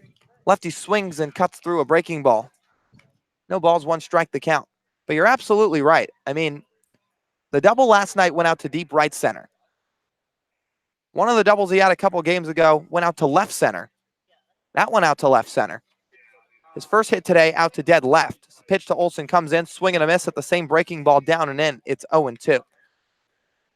But yeah, he doesn't have a problem going to all fields. There's no question about that. And those are the kind of things that'll really turn scouts' heads, too, is if you have a hitter that can stay patient and stay back on the ball and drive it to right field from the right side of the plate. Now the 1-2 from Holland. Line drive, fisted, blooping, down into left field, a base hit. Jackson Olson stops right at first. Ian Fair down to second. And Olson picks up his second hit of the night to put 2 runners aboard with 1 out for Chad McDaniel. So Jackson Olson swinging the bat well today is also 2-hit day. Both singles, much like the man Fair ahead of him. He's at second, Olson at first. And now Chad McDaniel, the hitter. So to stick on Ian Fair, I mean, he can hit the ball out of the yard. He hit 8 bombs in his season at Northeastern this year. As Holland throws over to second, Fair's back standing up. 15 extra base hits as well. Once again, the 4 doubles for Hyannis. So he has power, and he's gotten close a couple times, specifically last night. Now the 0-1, or rather the first pitch, breaking ball low. It's 1 ball, no strikes. But it's certainly a good start. I mean, you won't find many players in the Cape complaining hitting what Ian Fair's hitting. 459 the average now. I think just about anybody on earth would take that. 1-0. That misses just away. 2 balls, no strikes the count. And you know, Ian Fair's not a guy that's unknown to hitting streaks either. In his season at Northeastern, from March the 20th to May the 1st, Fair put together a 22-game hit streak back in 2018. Trey Holland checks the runner Fair at second. He'll come home. Off speed low, back pick to first from Pasek, tag slap down, not in time. Olson back diving into the bag head first. The catcher Chad McDaniel, who's 2 for 2 today himself with a pair of singles. 3 balls, no strikes with 1 away. So Holland nods, checks Fair, fires home, outside ball 4. McDaniel draws a 4-pitch walk. He reaches base for the 3rd time tonight as he flips the bat toward the first base dugout. And the bases are now juiced for Rowdy Jordan, the switch-hitting center fielder. So McDaniel at first. Olson moves up to second. Ian Fair moves down to third. And much like McDaniel, who just switched to the right side of the box in that last at bat against the lefty Holland, Rowdy Jordan will switch to the right side of the box as he's the second of 2 switch hitters in the lineup tonight. But again for Ian Fair, 22-game hitting streak back in 2018 for the Northeastern Ball Club.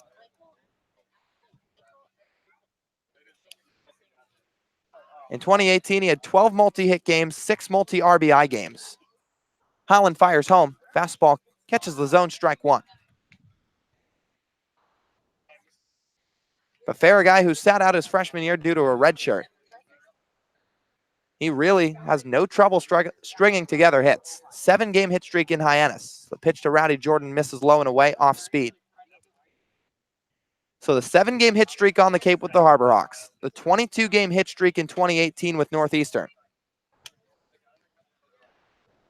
That was back in 2018. And again, the resume in 2019 did not stop. First team all-conference for Fair. He ended the 2019 season on a 14-game hitting streak. 1-1 to Rowdy Jordan, nubs foul to the right side. So he's used to this. This probably doesn't feel anything special to Fair at all. Maybe the average does, as he's hitting 460 on Cape Cod. Again, anybody would take that. But hit streaks are not new to the Northeastern first baseman. Now the 1-2. Down low, it skips over the glove of the catcher. Pasek scoots to the backstop, and Fair's going to trot home from third. Every runner advances 90 feet. Olson down to third. McDaniel up to second. And Hyannis makes it 4-2 in the top of the fifth. So a wild pitch helped Cotuit out to score their second run. And now it haunts them to make it a 2-run deficit again. And pass balls have been the Achilles heel of the Hyannis pitching staff. We saw a few last night that ultimately wound up costing Hyannis the ball game last night, but tonight picking up one in their favor. Now the 2-2 to Jordan. This is outside and the count runs full. So Fair scores from third. He picked up that 1-out base hit. And then he scored to make it 4-2 Harbor Hawks. Hyannis with 10 hits already. We're only in the fifth. 10 hits. Now the 3-2. Swing and a miss, strike 3 in the dirt. Tag applied by the catcher Cody Pasek as Rowdy Jordan set down. Now 2 outs in the inning for left-handed hitting Anthony Servideo. So Holland just buries the breaking ball there. It fooled Rowdy Jordan. Had he held up, it would have been ball 4. But he was enticed on the breaking ball, and it makes it 2 outs in the inning. Servideo now the hitter. He's 1 for 2. Pitch, breaking ball down low. So Ian Fair scored on the wild pitch to make it 4-2. And again, Fair has been phenomenal with the Harbor Hawks in his second stint. And the 1-0, breaking ball. This one drops into the top of the zone, 1-1. And he was phenomenal with Northeastern as well. First team all-conference. He led Northeastern in average on base. He was second in hits, home runs, runs scored, and total bases.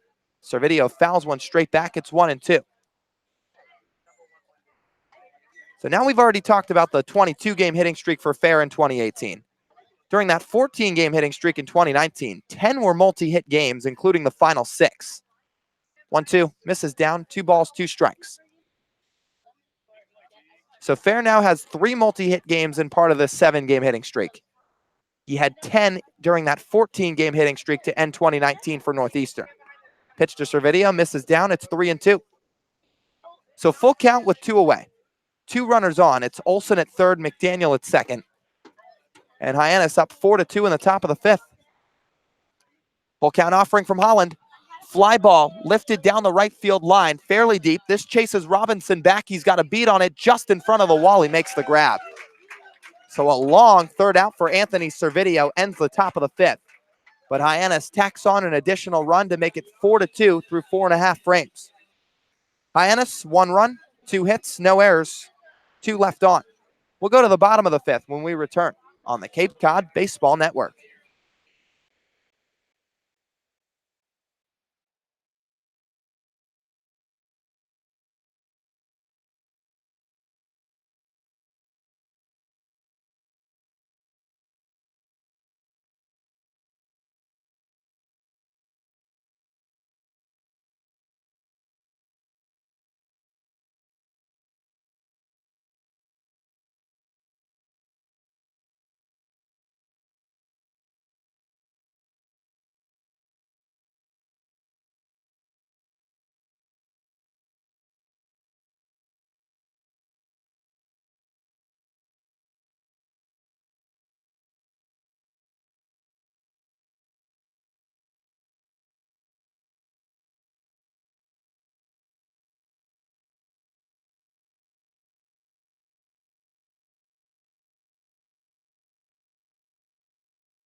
Top of the lineup coming to the plate for Cotuit in the bottom of the fifth. It'll be Nick Gonzalez, Matthew Mervis, and Casey Schmidt, the 1-2-3.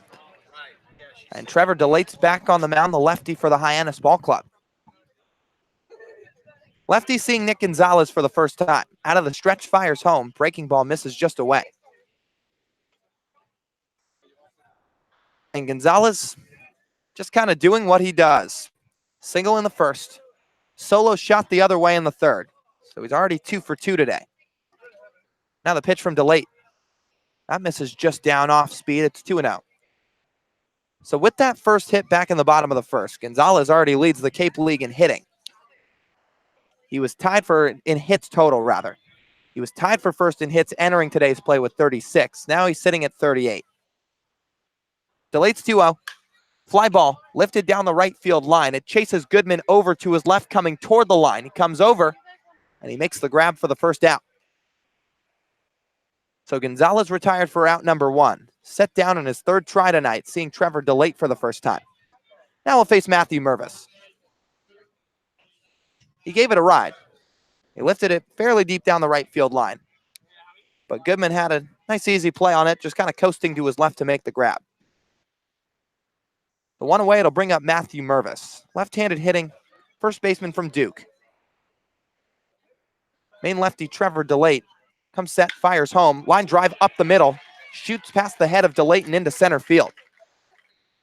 So one out base knock for the Duke product, Matthew Mervis. He's aboard with his first hit tonight. It'll bring up Casey Schmidt. That ball was rocketed off the bat of Matt Mervis right back where it came from, past Trevor Delate on the hill. Absolutely smoked back up for a base hit. And that's what Matt Mervis can do. He's been a thorn in the side of Hyannis all season. Mervis, 1 home run, 11 RBIs as he stands on first base, having a quick chat with Ian Fair. But both first basemen in tonight's contest have had their fair share of success this summer. Now it'll be the third baseman, Casey Schmidt, or rather it's going to be a pinch hitter. First pitch from Delate. Swing and a miss, 0-1. It's Mason McWhorter, outfielder out of Georgia Southern University. So Schmidt's day will end after going 1 for 2 with a run scored. Have to wonder if that injury is part of the reason for his removal. Delate's 0-1. Line drive, sinking into right field, it falls a base hit. Around second, thinking third, Mervis. Up with the ball, Goodman. He throws it back into the cutoff man, Servideo. And Cotuit's got runners on the corners in the bottom of the 5th inning. So Mason McWhorter comes in and right away makes an impact, just shooting one off the end of the bat into short right field. It gets down in front of Goodman, and it sends the runner Matthew Mervis all the way to third base. So Parker Chavers now the hitter. He's 0 for 1 with a walk today. Struck out swinging in his first try.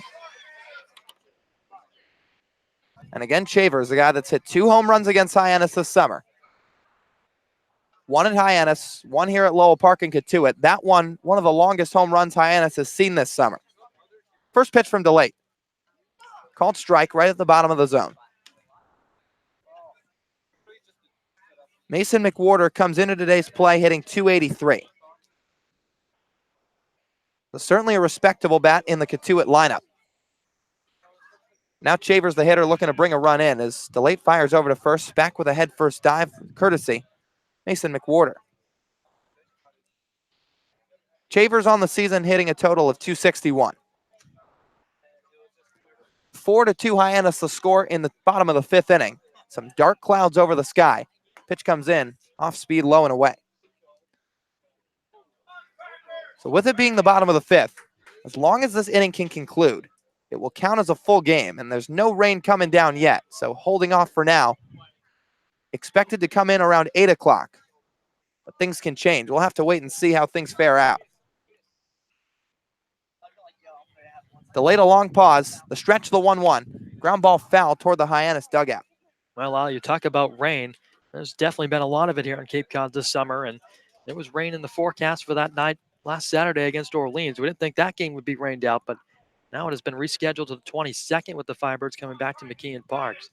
For this one, all we need is for this inning to conclude. So Delate the 1-2. 1 away in the bottom of the 5th. Runners on the corners. He now fires home. Down low, 2 balls, 2 strikes the count.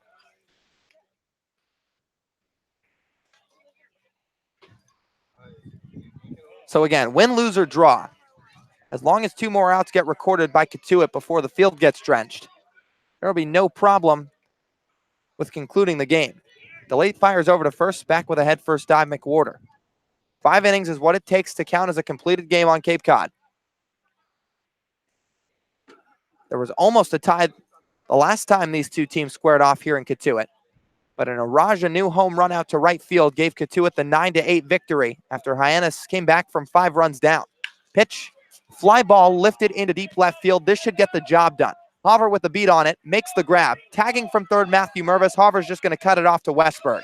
Mervis steps on the plate, and it's a sacrifice fly from Parker Chavers, his 13th RBI of the summer, to make it 4-3 Hyannis. So Cotuit cuts the deficit to just 1. Retreating back to first base, Mason McWhorter. And it'll bring up Christian Robinson, the left-handed hitting outfielder from Stanford.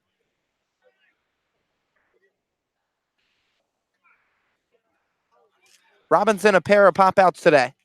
1 to right field, 1 to Jordan Westberg at short.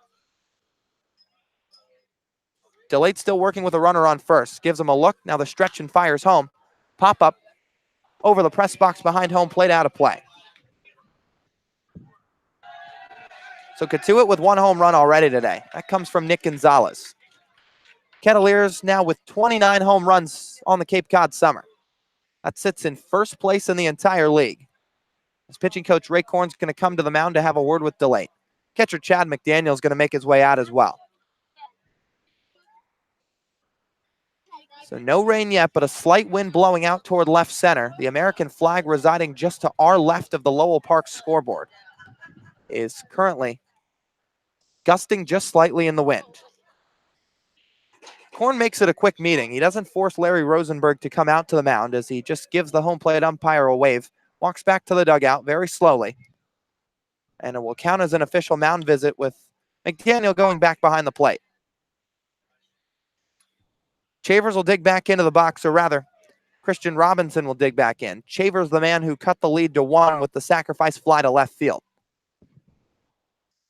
Trevor DeLate's ready as he comes home. Off speed, swing and a miss to make the count 0-2. Robinson has not struck out yet today. Trevor DeLate has not recorded a strikeout yet today. It's 4-3 Hyannis, the score with a runner on board. DeLate now fires home. Swing and a miss, strike 3. Right on cue, the left-hander picks up his first punch out of the night. And through 5 innings, Hyannis leads by a score of 4-3. 1 run, 2 hits, no errors, 1 left on. We'll go to the top of the 6th when we come back. Hyannis 3, Hyannis 4, Cotuit 3 on the Cape Cod Baseball Network.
Top of the Hyannis lineup coming to the plate in the top of the 6th against left-hander Trey Holland, back to the mound. Jordan Westberg, right-handed hitting shortstop from Mississippi State, digs in, swings at the first pitch, and comes up empty. Off speed from the left-hander Holland, it's 0-1. Harbor Hawks leading 4-3 in the frame. Westberg will step out of the box to adjust the batting gloves. Today he's 1 for 3. An RBI single back in the second. Now the 0-1. Chop to the shortstop Oviedo. Moves a couple steps to his left. Fields at the chest. Fires across, and there's one away. Throw beats Westberg there by half a step. He gave a hard 90 down the line. But he couldn't quite get there in time as he's now made it a 1 for 4 day. It'll bring up Jared DeSantillo. So Oviedo, a nice easy play. Had to come in on it a little bit. And now Cotuit's going to put a shift on the left-handed hitting FAU product. Mervis is way over to his left. Holland fires home. Breaking ball clips the inside corner, 0-1. So Mervis playing in on the lip of the infield grass and way to his left. The shortstop Oviedo up the middle. Holland's 0-1. Fly ball crushed to deep right field. Back going Robinson at the wall. It's gone! Jared DeSantillo, second home run on the campaign. A no-doubter out to right center field, gets into the first line of trees, and Hyannis makes it 5-3 in the top of the 6th inning. DeSantillo steps on home plate, looks to the sky, and gives helmet taps all around. 5th RBI for the FAU product, and he puts Hyannis back at a 2-run advantage. So that'll bring up Hunter Goodman, but DeSantillo with a bang here at Lowell Park. Now the first pitch, swing and a miss from Hunter Goodman. It's 0-1. But Jared DeSantillo got all of that one. A fastball up in the zone from Trey Holland. He didn't miss it. 0-1 to Goodman. That misses down low. 1 ball, 1 strike. So for DeSantillo, once again, 2 home runs in his sophomore season at FAU. 4 in his freshman year. And now the 1-1 from Holland. Breaking ball, chopped foul to the left side, right at head coach Chad Gassman, who snags it with his left hand. And how about that for DeSantillo as well? He homers off the left-handed pitcher Trey Holland. As Holland's ready with the 1-2 to Goodman. Breaking ball down in the dirt, the count evens at 2-2. And at FAU, DeSantillo didn't always get to be an everyday starter because often they'd platoon him and not let him play against left-handed bats. Now the 2-2 to Goodman. Line drive into the gap in left center. Coming over the left fielder Chavers, he makes the grab. So Goodman gives it a hard line shot into the gap, but Chavers playing over a little bit. Coasts over to his left to put it away. So 2 down. That'll bring up Trevor Hauver. Hauver today 0 for 3, looking to pick up his first hit. But again for DeSantillo, take a look at what he's done against left-handed pitching this summer. Coming into the day, he's hitting .333. Breaking ball to Hauver, catches the outside corner, it's 0-1. And now you can add a home run off the left-handed pitching too. Second RBI off lefties for DeSantillo. The pitch comes in, Hauver swings and pops it up behind the plate, and it's going to sail out of play, finding the crowd over by the snack stand. So DeSantillo flashing some power. Crushed that fastball up in the zone, and he continues to show that he can hit against both sides. Pitch to Hauver down low, it's 1 ball, 2 strikes.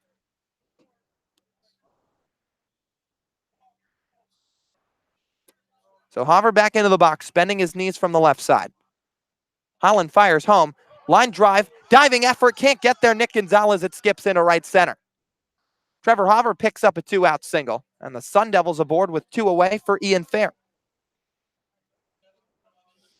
So Hauver reaches base for the second time in as many nights. As he shoots a single up the middle, Nick Gonzalez moved to his right, gave a diving effort on the backhand. But he couldn't get there as Hauver picks up his first hit of the night. Now Fair the hitter. He's already 2 for 3 with a run scored. Courtesy throw over from Trey Holland. Back with no problem, Jared DeSantillo.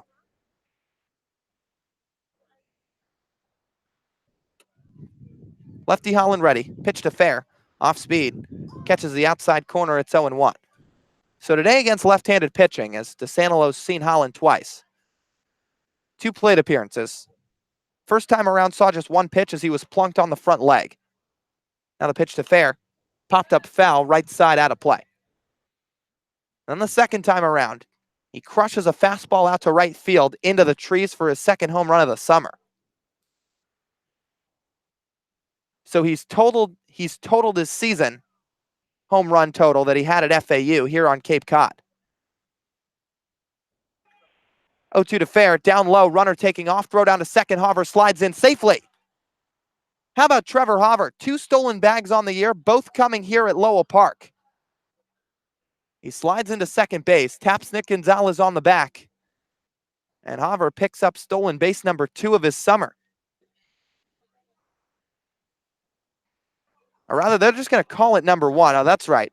They didn't technically give it to him in the stat sheet last time as the 1-2 to Fair comes in. Ground ball up the middle, through a base hit.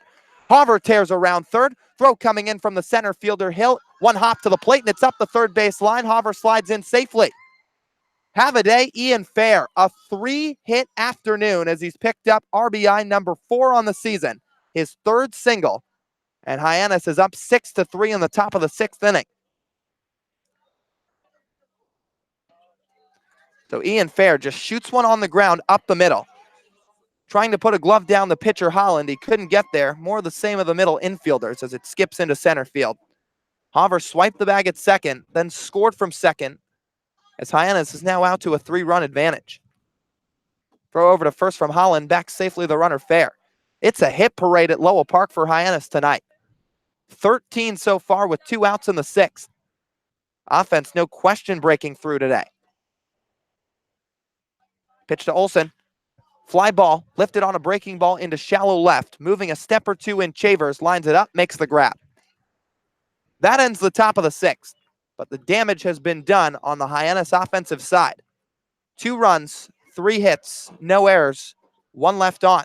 And through 5.5 frames, it's Hyannis 6, Cotuit 3. We'll go to the bottom of the 6th when we return on the Cape Cod Baseball Network.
Cam Hill, Cody Pasek, Robbie Martin, the 3 due to the plate in the bottom of the 6th for Cotuit, with Trevor DeLate back on the mound for Hyannis. The lefty winds and fires, first pitch swing and a miss.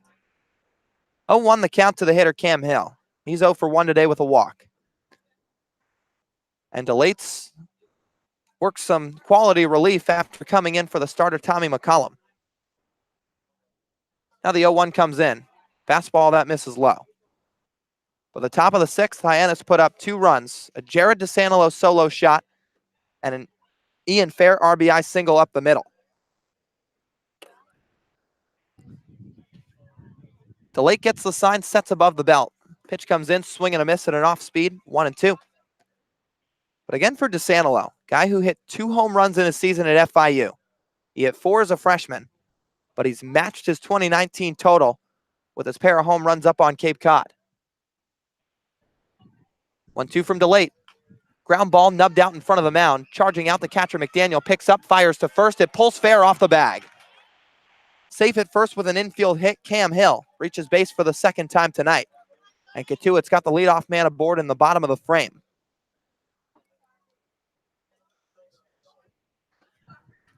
So an infield base hit. It was about a 5-footer for the hitter, Cam Hill. McDaniel had the better angle on it, charged out in front of the plate, tried to pick up the ball and make a strong throw, but it was just wide to pull fair to his right off the bag. Brings up left-handed hitting Cody Pasek from Maine, so a couple of college teammates are set to go head-to-head again. Rainfall starting to come down a little bit. Runner takes off, throw down to second from McDaniel, tag applied, not in time from Westberg. So Cam Hill swipes a bag. And just like that, Cotuit has a runner in scoring position.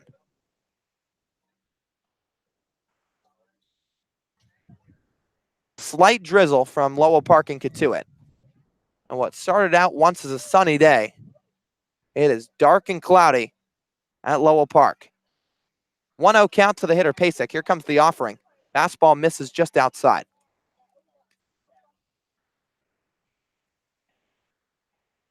And again for DeSantillo. Crushes that ball out to dead right field. His second of the summer. After getting a day off last night, he's wasted no time back in the lineup against Cotuit. Pitch from the late. Called strike right at the bottom of the zone, 2-1. So again, do not be surprised to see DeSantillo become an everyday starter when he goes back to FAU. In fact, it should probably be expected. He's had a heck of a season out on Cape Cod. As a result, he's going to the All-Star game in Orleans on Sunday. Once again, he'll join teammates Hunter Goodman and Tyler Madison. They'll all take part. The pitch comes into Pasek, check swing, nubs foul. The 2-2 the count with none down. And you know, an interesting decision by Chad Gassman in terms of the placement of DeSantillo in the lineup today, but it seems to ultimately have paid off beyond belief. DeSantillo sliding up to the number 2 spot. In terms of who he is as a hitter, that's probably where it makes most sense for him to be in the lineup. As DeLate's ready, the 2-2. Check swing. Appeal down to, he goes around strike 3. Home plate umpire Larry Rosenberg acted as if he was going to appeal down, then makes the decision that the hitter Cody Pasek goes around on his own power. And just like that, Trevor DeLate picks up his second strikeout of the night. So 2 strikeouts for DeLate, 1 down rather. Runner on second base, that's Cameron Hill. Now the hitter Robbie Martin. Martin flips the bat out toward the zone a couple times. DeLate ready as he sets at the letters, checks the runner. Westberg giving hold. Now the pitch. Breaking ball misses away. But back to DeSantillo's placement in the lineup today. He's been hitting 4th, 5th, and 6th a lot of the summer. And there's no question he's had success there. I mean, for a lot of the season, most of the season rather, his average was sitting above 350. But after he had a little bit of a tough stretch, which is human, happens to every player, DeLate fires in a fastball, catches the outside corner 1-1. Chad Gassman opts to try something different today. He says, let's slide Jared up to the 2 spot. And who does he put between them? Jordan Westberg leading off. A guy who started the summer as hot as anybody in Cape Cod, and now he's scorching hot again, hitting .353. Runner takes off, now trying to come back. DeLate fires to second, but getting back in safely, the runner. That'll be the runner. Cam Hill at second base. So Hill started to take a few steps toward third, got really aggressive, then realized DeLate hadn't thrown the pitch yet. He was trying to cheat a little bit on the left-hander. So he had to hit the brakes, retreat back to the bag. DeLate tried to pick him off, but couldn't quite do so in time. Now the 1-1. Chopped foul toward the Hyannis dugout on the right side. But again, Jordan Westberg leading off. He comes off a 2-hit night last night. He had a 2-hit night 2 nights ago. He's already got an RBI single tonight. DeSantillo hitting second. And then behind him, the Cape League leader in RBIs, Hunter Goodman. And Goodman, a guy with 5 home runs, which came into today, tied for 3rd in the league. Pitch up high from DeLate, it's 2-2. So who do you squeeze between DeSantillo? A guy in Westberg who has the ability to be as hot as anybody on Cape Cod. He started out his summer as hot as anybody on Cape Cod. And then you could bring up the guy in the 3 spot that's better than everybody else at driving in runs. Pitch, swing and a miss, strike 3. Down goes the hitter, Robbie Martin. Trevor DeLate makes it 3 strikeouts for the night as there's 2 down for Adam Oviedo. So Oviedo today 0 for 2. Pop out to first and a ground out to the pitcher as he'll dig in with 2 outs, a runner on second. 6-3 Hyannis the score in the bottom of the 6th. 13 hits for the Harbor Hawks, 6 for the Kettleers. As DeLate to this point has thrown 2 1/3 innings of 1-run ball. He checks the runner, comes home. Breaking ball misses just low. But the top third of the Hyannis lineup, outside of Goodman, who's still reached base once today, doing wonders so far tonight. Westberg the RBI back in the second. And then DeSantillo the single, the hit by pitch, and the home run today. As DeLate will step off the mound, now work his way back on. So, don't be surprised to see him hitting second for the time being. Might be a trend that continues for how well it's worked today. DeLate ready, the 1-2. Fast breaking ball catches the outside corner, moves to 1-1. And what that does, of course, is with Westberg hitting in front of DeSantillo, Goodman hitting behind him, you can't just pitch around him. And Jared had talked about for a lot of the summer, he just sees fastballs away, and doesn't get a whole lot out over the plate to hit. 1-1 from DeLate, fouled straight back. When he's hitting in that 4 or 5 spot, it can be a little bit easier to pitch around him. As DeSantillo is looked at, if he's hitting further down in the order, as the biggest threat. But if he's sandwiched between 2 hitters like Westberg and Hunter Goodman, guys who naturally have a little bit more power than him, he's going to see a lot more out over the plate. And just like he did back in the top of the 6th, he took advantage of it. Time's going to be called as Oviedo's going to step out. So for a Hyannis offense that hadn't scored 5 runs or more in their last 7 games, have 6 tonight, and huge credit to DeSantillo in the top of the lineup. In the bottom of the 6th, it's 1-2 with 2 outs. DeLate fires home. Fastball high, 2-2 the count. Oviedo steps out of the box to readjust the batting gloves. Looks down at head coach Mike Roberts at third base. Oviedo, formerly a TCU Horned Frog, now will be moving on to play his college ball at Oral Roberts. DeLate, the lefty out of main, set, 2-2. Just misses low and away, ball 3. Borderline offering from the main left-hander, but Oviedo a good eye to let it go. Nick Gonzalez awaiting on deck if we get there. Should Oviedo reach, he'll represent the tying run.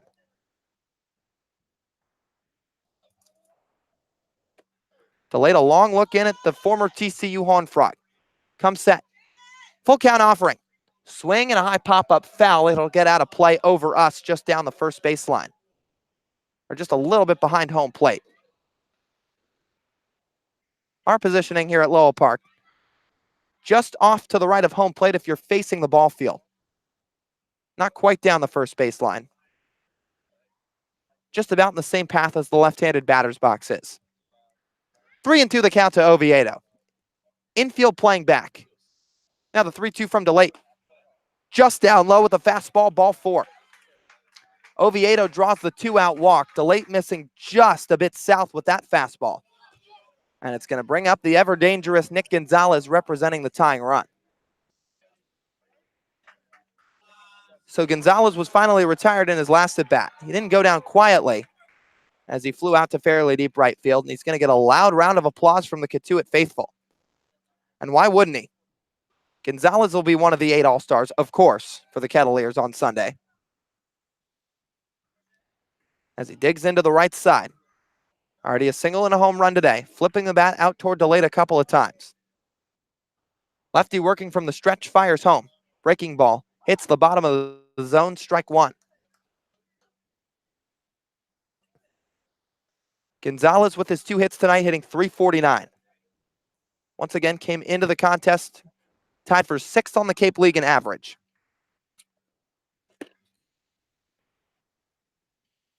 DeLate the 0-1 count, gets the sign, fires home. Down low and the count levels.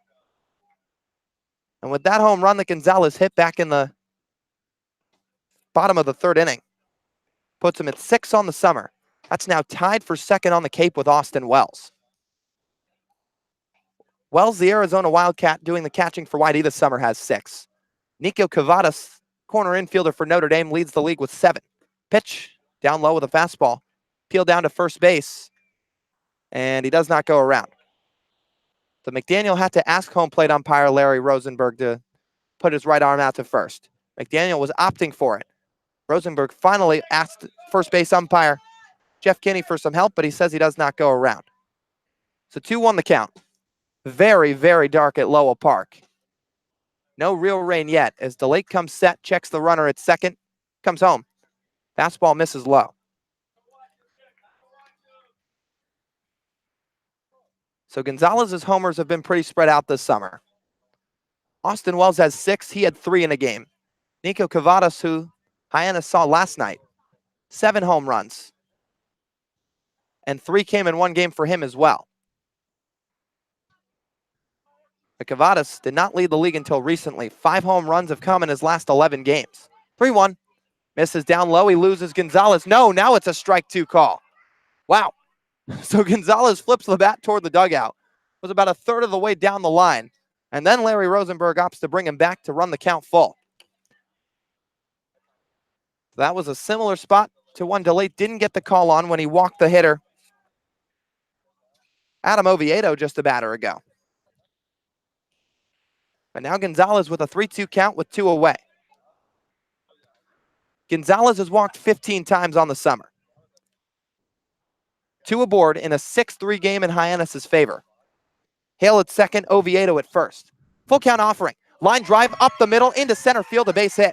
Around third hill, he's going to score without a throw. Throw to third from Rowdy Jordan, gets by Olson, moving from first to third, the runner Oviedo, and up to second, Nick Gonzalez, as the New Mexico State Aggie has his 3rd hit of the night.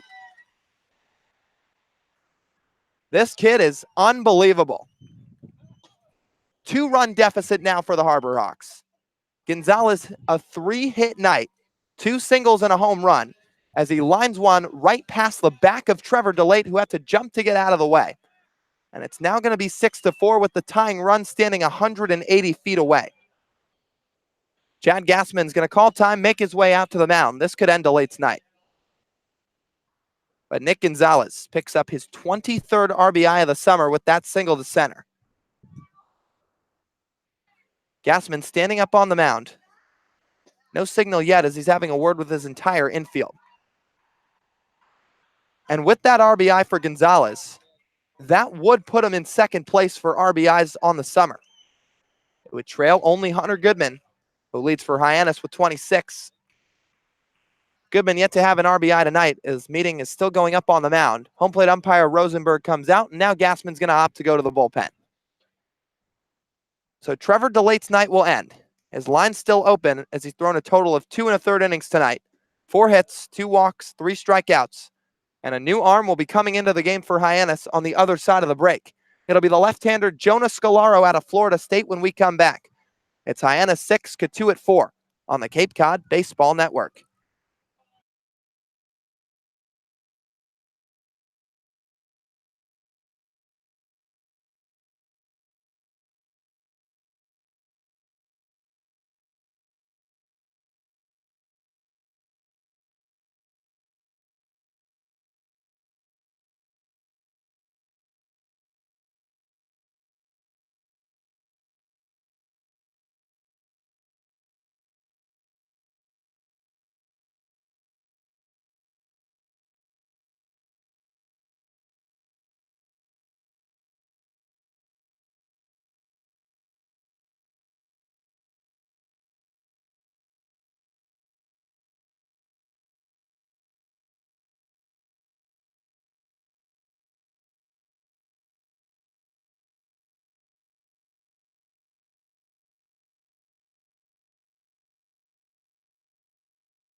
Back at Lowell Park in Cotuit for the bottom of the sixth, as there's 2 outs in the bottom of the frame, and Chad Gassman opts to bring in the second reliever of the day. It'll be the left-hander Jonah Scalaro out of Florida State, set to face the hitter Matthew Mervis, the number 2 man in the Cotuit lineup.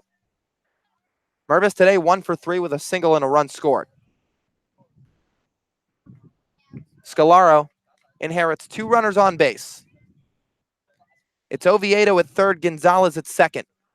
First pitch to Mervis. Breaking ball misses away. It's 1-0. For Jonah Scalaro, he's making his 6th appearance of the summer. 1-2 record. ERA sits just over 7. His last appearance came against the Chatham Anglers 3 nights ago, where he recorded just 1 out. Offering. Breaking ball. Scorched foul to the left side, and it gets over by the fence. Scalaro threw just a third of an inning against the Anglers. That was part of a 4-1 Hyannis loss out at Veterans. 1 walk, 2 batters faced in that outing, but he did not let up an earned run or any runs in general. 1-1 count with 2 away, 6-4 the score. Pitch, breaking ball away, it's 2-1. So Cotuit threatening with the tying run on second base. Hyannis' offense has really resurged today, but the pitching now looking to do their job and hold it. Still very, very dark over Lowell Park. Now the 2-1. Catches the outside corner, strike 2, right at the bottom of the zone as Mervis shakes his head, disagreeing with the call. He's going to step out of the left side of the box, however. Just going to reset himself. Adjusting the belt for just a second, has 2 hands to the barrel, or the handle of the bat. And he's going to put his left hand to the top of his helmet and dig in. Scalaro gives a long look in. He comes set right at the letters. 2-2. Swing and a chopper foul down the right field line over by the Harbor Rock dugout. Cotuit faithful giving Mervis some clap of support. He's hitting .308 on the summer. Kettleers in total have 3 players hitting above .300. Aubrey Major, who's not getting the start tonight but is an all-star. Nick Gonzalez, of course. And then Matthew Mervis, but Mervis hasn't had a whole ton of at-bats. He's 12 for his first 39. Pitch down low, and it's 3-2. So each runner holds. Oviedo stays at third, Gonzalez at second, as McDaniel kept the ball in front of him. And Scalaro does have a free base to give as well. Second and third, the runners. 3-2 the count with 2 away. Hyannis leading 6-4 in the bottom of the 6th inning. Lefty Scalaro dangles the left arm down. Now gets the sign. Stretch and the 3-2 pitch. Inside, ball 4. He walks Matthew Mervis to load the bases. Second walk of the inning given up by the Hyannis pitching staff. And it'll bring up Mason McWhorter with the bases loaded and 2 down. So Scalaro, who's faced a lot of lefties this season, walks the left-handed hitting Mervis.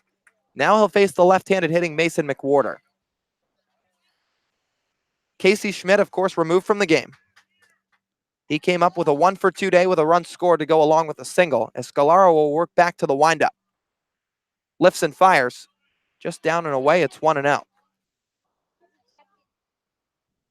McWhorter on the season hitting a total of .298. 13 for his first 47. Or 46, rather. Pitch comes in, ground ball right side, past Servideo into right field. 1 run scores, around comes Gonzalez. There's going to be no throw. 2 RBI single from Mason McWhorter deadlocks the game at 6-6. And Cotuit has tied things up at their home ballpark in the 4th matchup of the season between Hyannis. So Mason McWhorter, the pinch hitter, comes through with a single through the right side. That makes it 6-6 as he picks up RBIs number 1 and 2 on the day. And it deadlocks things at 6-6. So he's made it a 2 for 2 day. Now it brings up Parker Chavers. Scalaro works with runners on first and second, comes home in the dirt, blocked by McDaniel. And it's 1-0.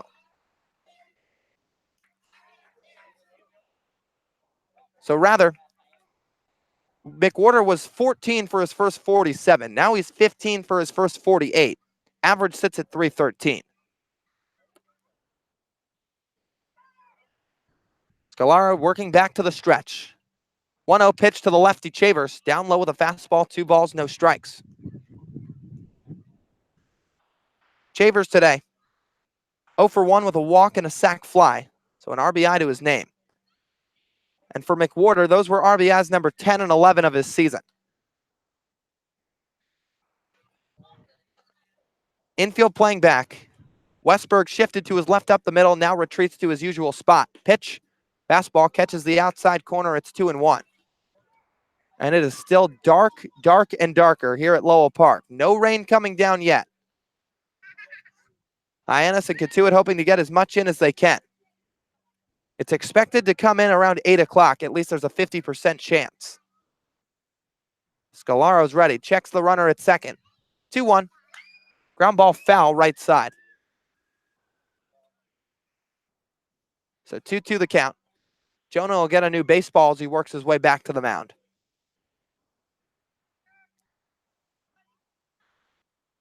Third reliever into the game tonight. Or second reliever, third pitcher. Tommy McCollum got the start in 3 1/3 innings pitch, giving up 2 earned runs on 3 hits. 2-2 the count with 2 away in a 6-6 game. Pitch, breaking ball low and away, chested up by McDaniel. 3 balls, 2 strikes the count. Chavers with 13 RBIs on the summer. 1 came today already. And he's looking to give the Cotuit Ball Club the lead. Scalaro comes set at the belt. Looks back to second, fires home, line drive into right field. That's going to fall, a base hit. Goodman bobbles it on the 1-hop, coming home to score Matthew Mervis. Around third, McWhorter. Throw coming in from Servideo to McDaniel at the plate. Tag applied. They got him. Mervis gunned out at the plate, but Cotuit takes the lead at 7-6. Parker Chavers, RBI number 14 on the summer as he shoots a single to right center. And the Cavaliers have gone out 7-6 over the Hyannis Ball Club through 6 innings of play. So for the Cavaliers in the inning, they plate a total of 4 runs on 3 hits, no errors, and they'll leave 1 left on. Umpires will talk things over to decide whether this game will continue or not, but we'll bring you back in the top of the 7th when we return on the Cape Cod Baseball Network.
To the top of the 7th we go from Lowell Park and Cotuit, and they're going to opt to keep playing here.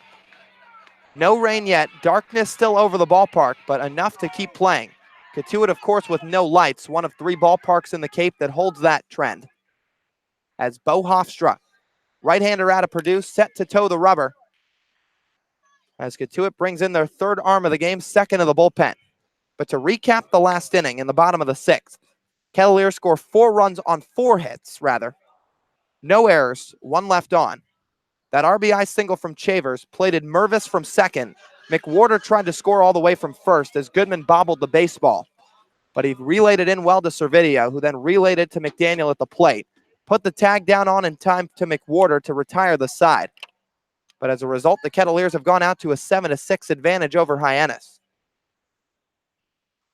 So Bo Hofstra onto the mound. He's set to face Chad McDaniel, followed by Rowdy Jordan and Anthony Servideo.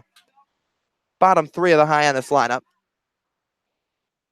As McDaniel will move back to the left side. Switch hitting catcher set to face the righty Bo Hofstra. Now Hyannis has seen Hofstra once. As the righty rocks and deals the first pitch. Fastball right at the bottom of the zone called strike. So Hofstra making his 9th appearance. 7.29 ERA and 12 1/3 innings pitched. As he rocks and deals. Fastball runs outside, or off speed rather. Hyannis has seen Hofstra twice. Both times he's gone 2 innings.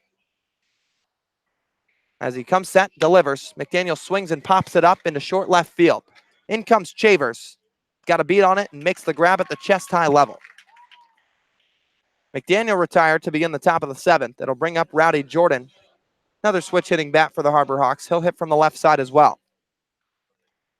Hofstra in his first appearance against the Harbor Hawks. 2 innings pitched, 1 hit. No walks, 3 strikeouts. Also didn't allow a run. Second time around, which was here at Lowell Park. 2 innings pitched, 3 earned runs on 3 hits. Righty comes home. Rowdy Jordan swings and fouls it off out of play. Hofstra was the man on the mound who technically picked up the win in Cotuit's 9-8 victory over the Harbor Hawks. Again, a July the 1st contest where Hyannis erased a 5-run deficit. We're down 8-3 to come back and tie the game. Hofstra fires home. Rowdy Jordan walks off the plate, and it's 1-1. Inside fastball that couldn't hit from Hofstra. And now the home plate umpire, Larry Rosenberg, is going to turn to the press box and call game. 1-1 count. Things are going to end right there. And it's ruled too dark to keep playing baseball. And Chad Gassman is not happy about it. He's giving him an earful, pointing at home plate umpire Larry Rosenberg as he's going to walk away through the fence and start to leave the ballpark. Gassman's still giving him an earful, but shakes hands with Mike Roberts. So, of course, with things starting in the top of the 7th, it will revert back to the end of the bottom of the 6th, in which Cotuit, who had a 4-run inning, wins 7-6 over the Harbor Hawks to move to a total of 16, 13, and 3 on the summer. So Hyannis put up 6 runs of offense through 6 innings, but the pitching just couldn't quite hold it as Cotuit wins by 1. And it's really been flipping back and forth over the course of the last couple of games. You're not really sure which version of the offense you're going to get. You're not sure if the bullpen's going to be able to hold things down in the end. It's been back and forth. It's been kind of a seesaw ride for Hyannis so far through the last couple of weeks. And tonight, the offense did their job. You mentioned they put up the 6 runs through 6 frames and 13 hits. They racked them up in bunches throughout the ball game tonight. Obviously, this one not being fully completed due to darkness here at Lowell Park, but the bullpen is not able to hold it down.